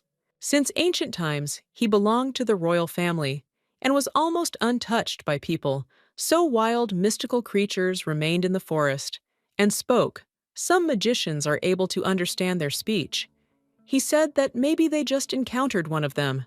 Looking at the young lady, he asked what the rabbit had told her. She was taken aback and said that he had told her that she should be careful of her surroundings. But a moment later, they turned around because they clearly heard a scream. Enrica Napogano looked at the young man and asked what had just happened. He sighed heavily and said that unfortunately he didn't know, but they needed to check where the scream was coming from. He glanced sideways at the young lady and said that she needed to return to camp as she would be safer there. Enrica looked intently at her companion and said that she would refuse this offer since she wanted to go with him. She understood that this incident could be connected with her sister. A moment later, they arrived at the place where the scream was coming from. Kale was taken aback and looked into the distance. He was in shock as his knights ran away in a hurry and were shouted at to run away. But unfortunately, there was no time for an explanation. The man shouted that everyone should remain calm. Kale looked at the knight intently and asked what had happened. In a hurry, the man shouted that monsters had appeared. The man told the count that they saw a magical creature. Kale looked closely at the man and asked if there was any precise information. He also asked if there were any casualties among the people. The man shouted in a hurry that fortunately, the creature did not approach the people directly, but among the people who had just escaped, there were several witnesses who had seen the creature. Kale looked closely at the man and said that it seemed like the creature had not gone that far. So he asked the knight to bring him eyewitnesses. The young lady looked anxiously at her companion and asked if they should report the problem to the royal family and stop the reception. He sighed heavily and said that this is what they would do in a normal situation. But he was puzzled, as he knew that the current king was a rather conservative man. He said that the hunting party is one of the largest events organized by the royal family. Obviously, he would want to hide such a serious problem from the nobility. She was shocked because she did not know what to do in such a situation. He sighed heavily and said that for now, the best way out was to deal with the magical creature very quietly. But first, he intended to take her to camp and then do the rest. But a moment later, the young man felt someone's presence. He quickly hugged his companion and told her that she should bend over while he pulled her to the side, and an arrow flew above them. Enrica was very scared because she unexpectedly saw an arrow. Meanwhile, the mercenaries stood behind a tree, waiting for the fight. They shouted that it was definitely him, and they had to kill him. The young man looked intently at his companion and asked for forgiveness for this. With lightning speed, he closed her eyes, and at the same time dealt with the mercenaries with fury. The remaining men shouted that they must not let him go. A moment later, they hurriedly went deeper into the forest. Enrica was in shock and did not understand who attacked them. But moreover, she was alarmed since they wanted to kill them. He sighed heavily and said that it was most likely an assassin who was sent after him. The count looked intently at his companion and said that he could not yet say for sure whether this was true, but he was sure that the first prince had sent them. She was surprised she didn't understand why the first prince told them to hunt him. He sighed heavily and said that he supported the second prince, not the first, so he apologized to his companion for dragging her into a very unpleasant situation. She was shocked, wondering if this was the same main character who was head over heels in love with the heroine Sophia. She was surprised because she did not expect that her fiancé supported the prince. As they raced through the forest, the mercenary took aim at them with his bow. A few seconds later, he released an arrow, but fortunately, the Duke pulled the horse towards him, and they were able to remain unharmed. But at that very moment, unfortunately, he lost control of his faithful horse, and they fell into the abyss. At the same time, he hugged the young lady tightly, who screamed without realizing it. She was in shock because she knew they weren't stopping, and so she wondered how long this would continue. But a moment later, it began to live, and she sighed because she realized they had finally stopped. She froze in shock when she saw where they stopped. He sighed heavily and she alarmed screamed and called him. Looking around, she said that he should let her go immediately, as there was no need for him to put himself in danger. He was taken aback, for a moment did not answer her, but after a few seconds, he asked with a grin, what if he refused? Enrica was in shock. She screamed that he should not joke about such a situation with her, since she knew that if he was alone, he would be able to get out. Looking at the young man, she shouted that she would somehow survive with the help of magic. He looked at her intently, but did not answer. But a moment later, he let go of his hand, and they flew down together. He smiled, hugging her, and told her that she didn't need to worry, but she froze in shock, not knowing what to do. Kale said tenderly that he would definitely protect her. His words reassured her, and so she closed her eyes with hope. After some time, the young lady lay quietly in her bed. She slowly opened her eyes and looked around her in bewilderment. Enrica was a little confused because she didn't understand where she was.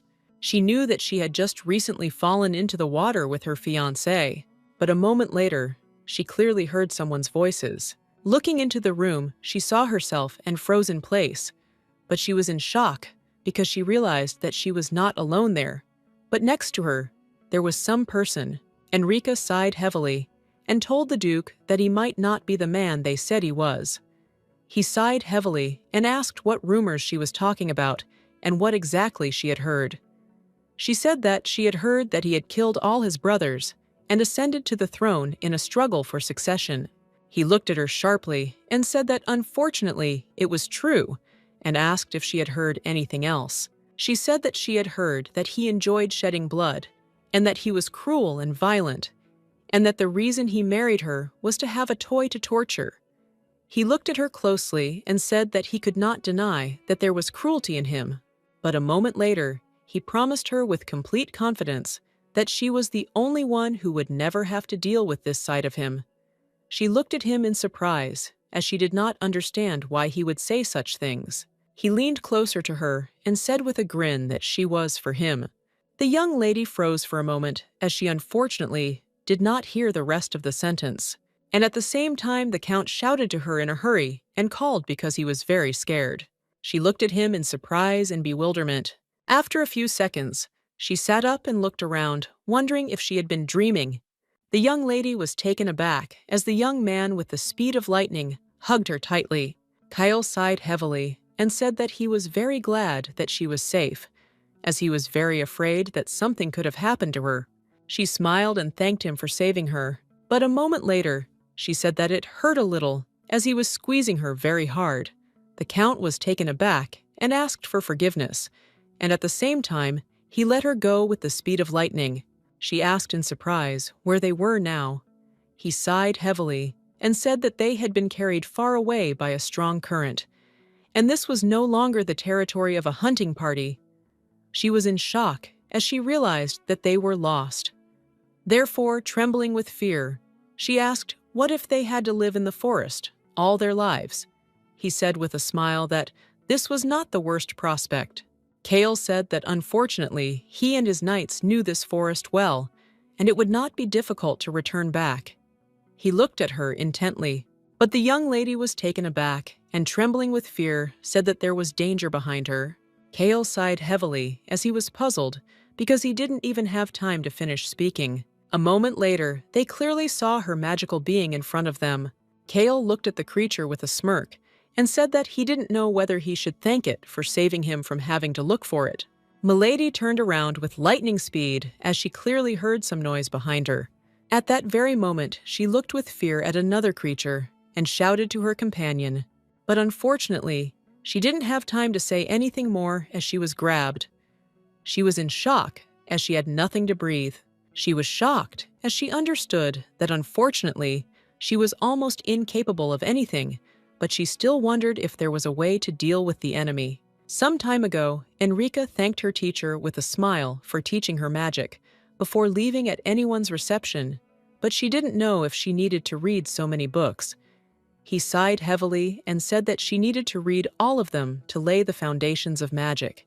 She was surprised to read that monsters did not walk in places where there was no shadow.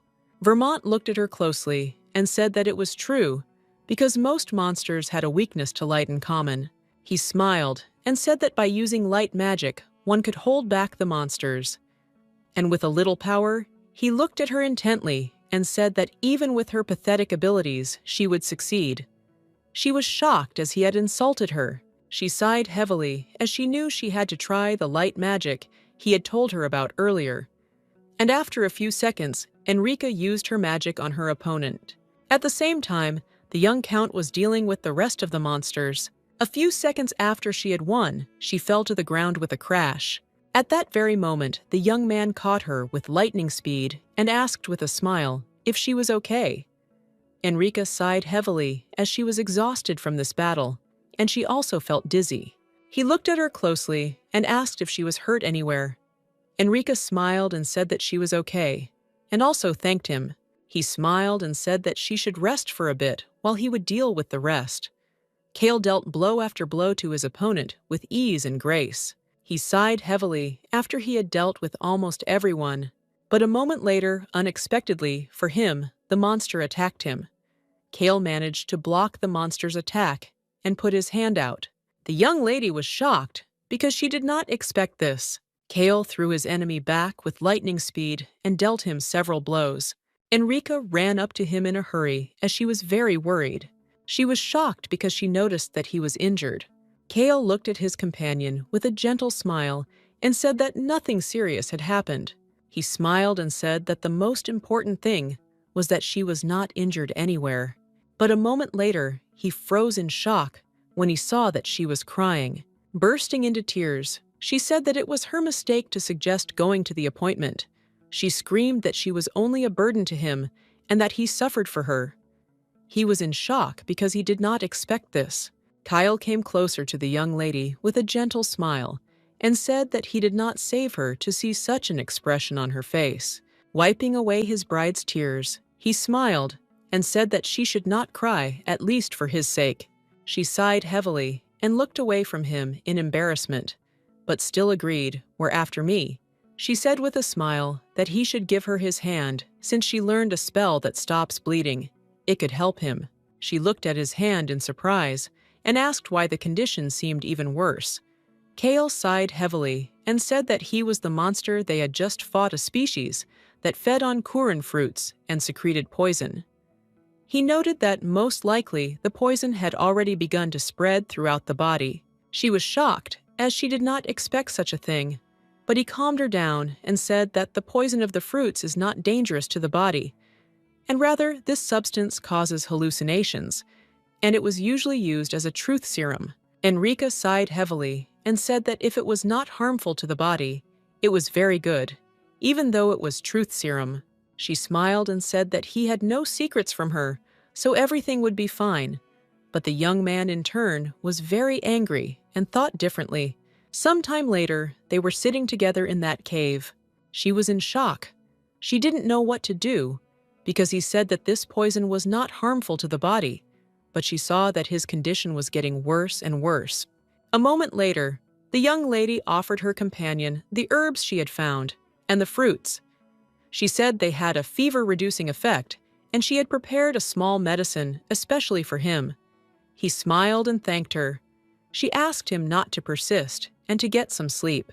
He sighed heavily and said that he didn't want to do it, because if he fell asleep, then under the influence of the poison, he would definitely start talking nonsense. She smiled and said that even if he scolded her or treated her badly, she would understand everything. She knew that this poison was something like a hallucinogen, and this was not his true face. She smiled and said that he had to cope with the poison, and for this, he needed a good rest, so he should lie down immediately. Kale looked at her intently and said that even if he went a little crazy, she should not leave him, because it could be dangerous in the forest at night. She smiled and said that she would not go anywhere. Some time later, the young lady stared at the young man who had fallen asleep. Enrica sighed heavily as he fell asleep, and she felt calmer. As soon as the tension subsided, she too began to feel sleepy again, so she decided to get some sleep. But still, at the end, she looked closely at her companion as she was very worried about him. Looking at him tenderly, she said that he should get well soon. Some time later, she opened her eyes as she thought she saw something. Enrica was taken aback and wondered how long she had slept. But opening her eyes wider, she froze in place in shock as she saw her fiancé pointing his sword at her. Trembling with fear and bewilderment, she called him. Kale in turn looked coldly and intently at the young lady not answering. She froze in shock and didn't understand why everything turned out this way. He looked at her intently and asked who she was. Enrica was shocked and said that such jokes are simply not funny. He took it off, looked at her less, and asked if this situation really seemed like a joke to her.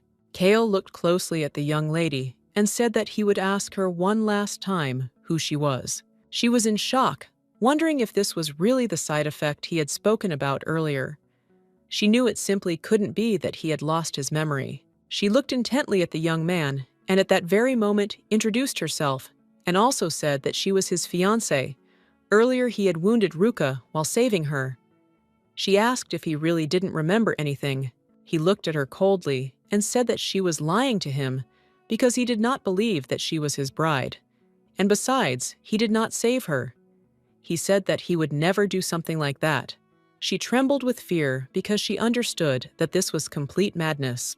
Kale looked closely at the young lady and said that such an innocent face could actually be a skilled killer. He did not understand why she kidnapped him and dragged him to a dark place. She was shocked and screamed that this was not so. She asked if he remembered what day it was and how old you were. He looked at her skillfully and asked if she really took him for a fool. Kale said that he was 18 years old. Enrica froze for a moment in shock.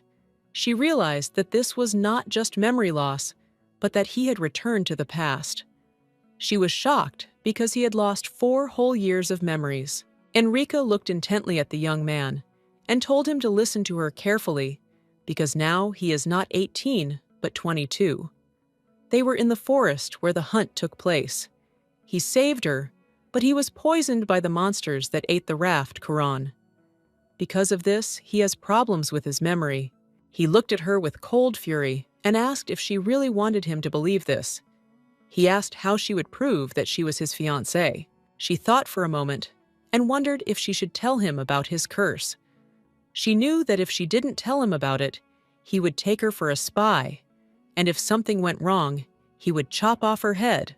Looking at the young man, she timidly asked if she needed to prove her love.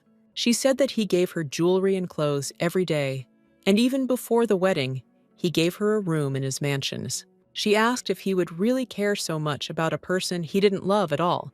He coldly said that he didn't remember it, and it turned out that she didn't have any objective evidence that she was his fiancée. She was shocked and screamed that their memories were the evidence. Kyle looked at her intently and shouted that since the novel was quite interesting, he would let her go without unnecessary torment. She screamed when he swung his sword at her, but a moment later she realized that nothing had happened. Enrica froze in shock as she saw her fiancé writhing in pain. She rushed to him and asked if he was okay. She was puzzled because she didn't know what to do, because she understood that I hadn't completely recovered yet. She said that he suddenly grabbed the sword and overexerted himself, so she asked him to lean on her. A moment later, she circled around him, checking his temperature, checking his temperament, and checking the wound. Enrica clearly saw before her the one who had just pressed a sword to her throat. Now he looked at her with an anxious expression on his face. He sighed heavily and asked if she was really his fiancée. Enrica confidently said that it was so. He looked at her intently and asked if in that case she loved him too. Enrica froze for a moment, not knowing what to answer. He smirked as he approached her and asked us if she only loved him so much that a kiss right now wouldn't be a problem. She froze for a moment in embarrassment, as she had not expected this at all. She was shocked because she understood that if she refused, he would definitely begin to suspect her. Kale looked at her with a fierce grin and pulled himself up to her lips. A moment later, their lips touched, but he pulled back and she froze in embarrassment and anticipation. After a few seconds, he laughed at the expression on her face. Kale looked at her closely and said sheepishly that it seemed true that he had a fiancée. Moments later, he said that he really didn't have the strength to quarrel with her and that he would rather sleep. She was shocked and asked if he would just fall asleep. Kale looked at her with a smirk and asked if she was really sorry. She embarrassedly shouted that, of course it was not so. But looking at the young man, she realized that he had not changed at all. She saw that since he was joking, she assumed that he felt better. But now, looking at the young man, she clearly understood that the temperature still persisted. She was in shock and didn't understand what to do if his memory never returned. Enrica, in turn, threw all thoughts away because she knew that now was not the time to think about it when he was sick. She understood that she needed to help him so that he could recover. Kale opened his eyes and slowly looked at the young lady. He sighed heavily and said with sadness in his voice that she was the first person who took care of him while he was sick. She sighed heavily and looked at him sadly, and a moment later asked what his past was like when he was 18 years old. Kale. Looking at the young lady, the lady said that he mainly fought with his brothers and with the vassals who tried to kill him. He smiled and said that since he was still alive, it meant he had managed to gain power in the family. She smiled happily and said that he now lived in a magnificent house, and he had accumulated much wealth and fame. He sighed heavily and said that he was not interested in that at all, and he only wanted to know one thing. He looked at her closely and asked if he had become strong enough to protect her. Enrica looked at him in surprise, but a moment later said with a smile that, of course it was so, and he was her savior. He was very surprised to hear something like that from her, but in turn, he said with embarrassment that it was very good and that was enough. He reached out to her with a smile and said that if she was truly his bride, and if she loved him, then she was his only person. He smiled and asked her to stay by his side until he died. After that, they talked for a long time about how they lived, and about little things like their favorite weather and eating habits. She saw that he was sharp but a little naive, and also didn't know how to hide his emotions, which made him very cute. She looked at the young man with a joyful smile and told him everything, but a moment later, she noticed that he had fallen asleep. Enrica looked closely at the young man and said with a smile that she would be by his side until he died. She also said that they would definitely remove his curse, and he would live much longer than she did. The next day, the young lady woke up in a cave. She looked at her fiancé's clothes in surprise, but did not notice him. She was in shock and looked around as she was worried about where he had disappeared to. She wondered if he was wandering through the forest in a state of intoxication from the poison. She was very worried because she was worried that something might have happened to her. But a moment later, the young man entered the cave and told her that he had returned. She looked at him in surprise, and at that very moment, she rushed to him as she really missed being treated with respect. Overjoyed, she rushed to him and began to hug him as he had returned. Enrica smiled and said that she was very happy because she was very scared that he would suddenly not be able to come to his senses. He froze for a moment as he had not expected this, but after a few seconds, he hugged her tightly and apologized for making her worry. She sighed heavily as he was very tall. She sighed heavily and asked if he didn't remember what happened yesterday.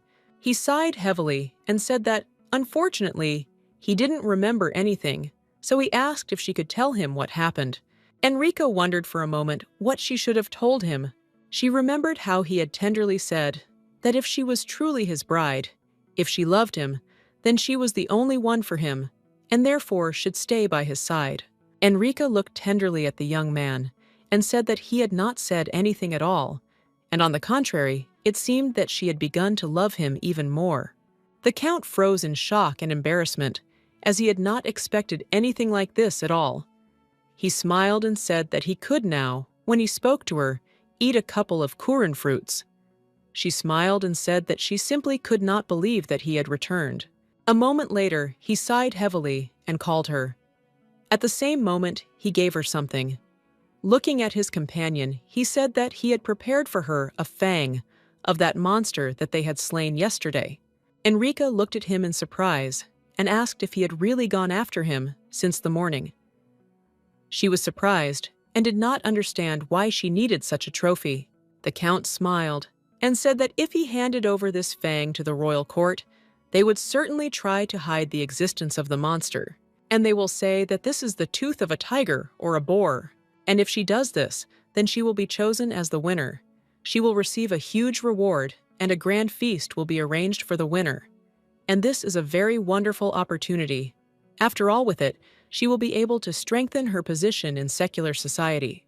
She looked at her fiancé with a smile, because she knew that, in any case, it was a rotten royal court, and she wanted to use it. These are the moments she understood his character very well. She smiled and said that in that case she would accept it. But a moment later, the young man said that he had one more thing. He handed her a magic stone that he found along the way. Kale smiled and said that he did not know the details, but they said that this mineral was very helpful in restoring magic and its use. She was surprised and thanked him for such a trophy. He smiled and asked if she would like to try it. Enrica looked at her fiancé in surprise, as she was a little puzzled. But a moment later, they still came out of the cave as they wanted to try the stone.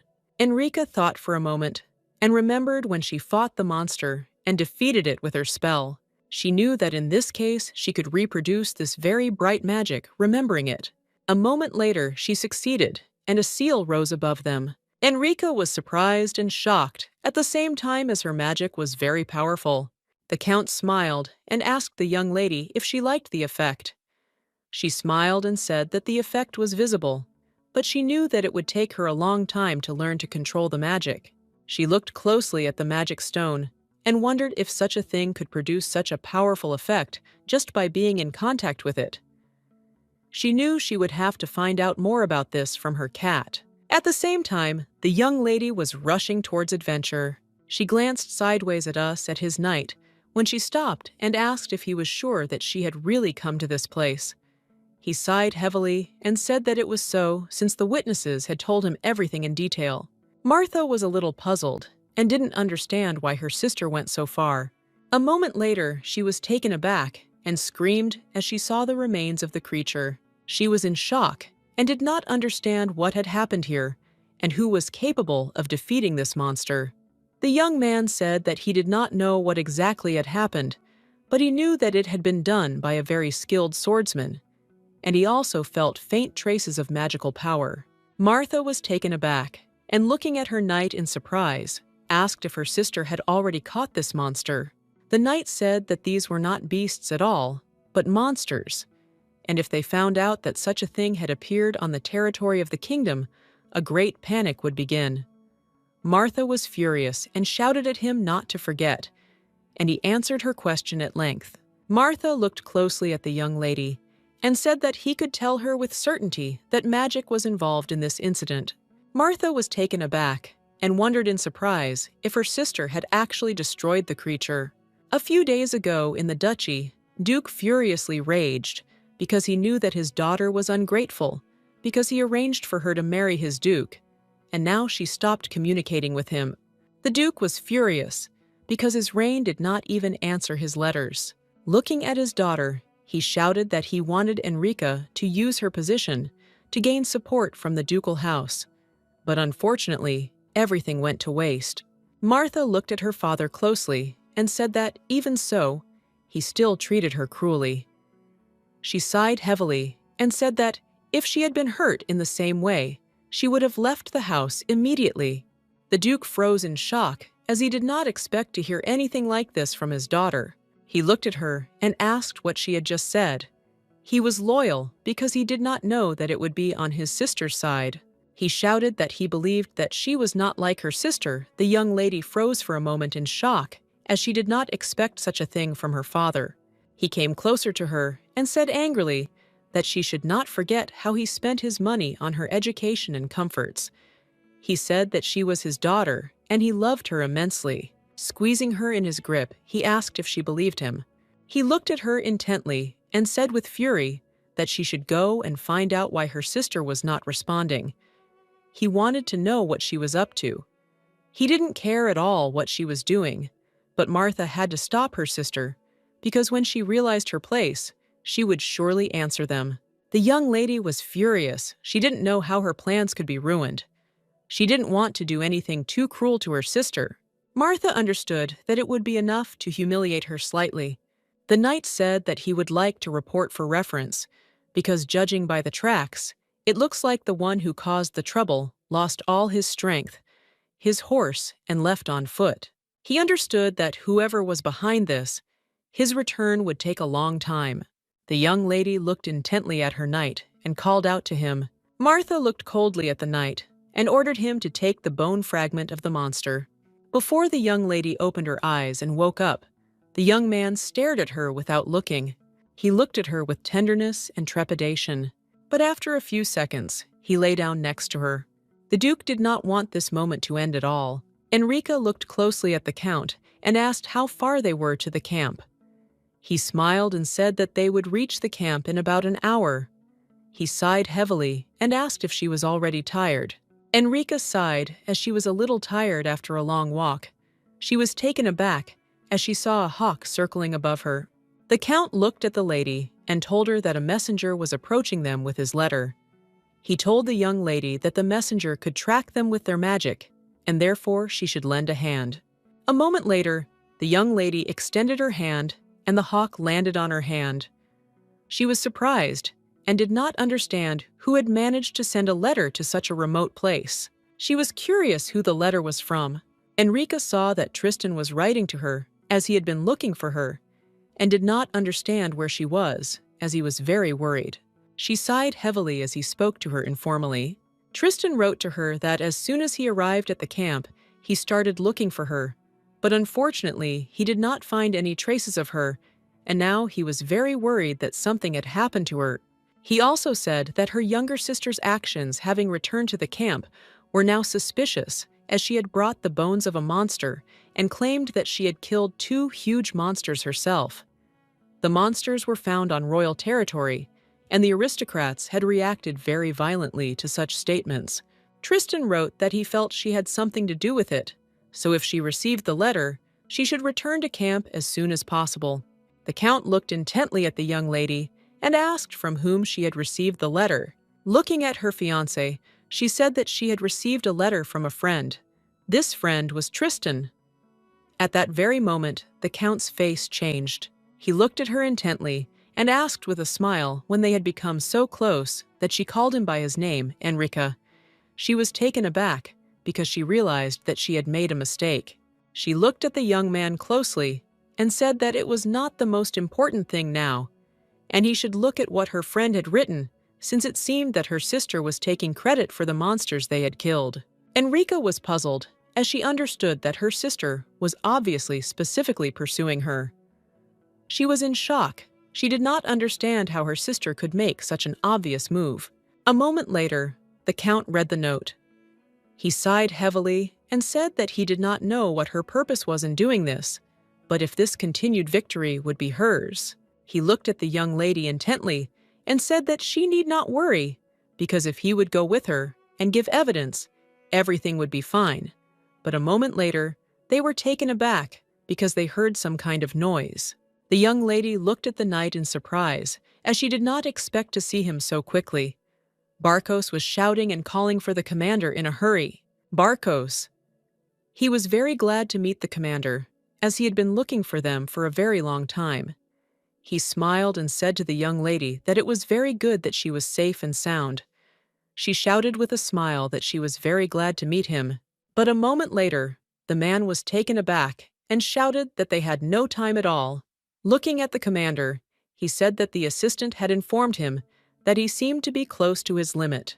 He shouted to the commander that they must return as soon as possible. The Count sighed heavily and told his subordinate that he did not need to make such a fuss, because he knew his body very well, and he could still hold out for another day. Enrica looked at the knight in surprise and asked what they were talking about. The knight hesitated, not knowing what to answer. The Count looked closely at his subordinate and said with a smile that he did not have to hide anything from her, since she was already aware of his curse. He looked at the young lady intently and said that he understood everything, and also informed her that the commander urgently needed to return to the tent. She looked at him in bewilderment and asked what the problem was.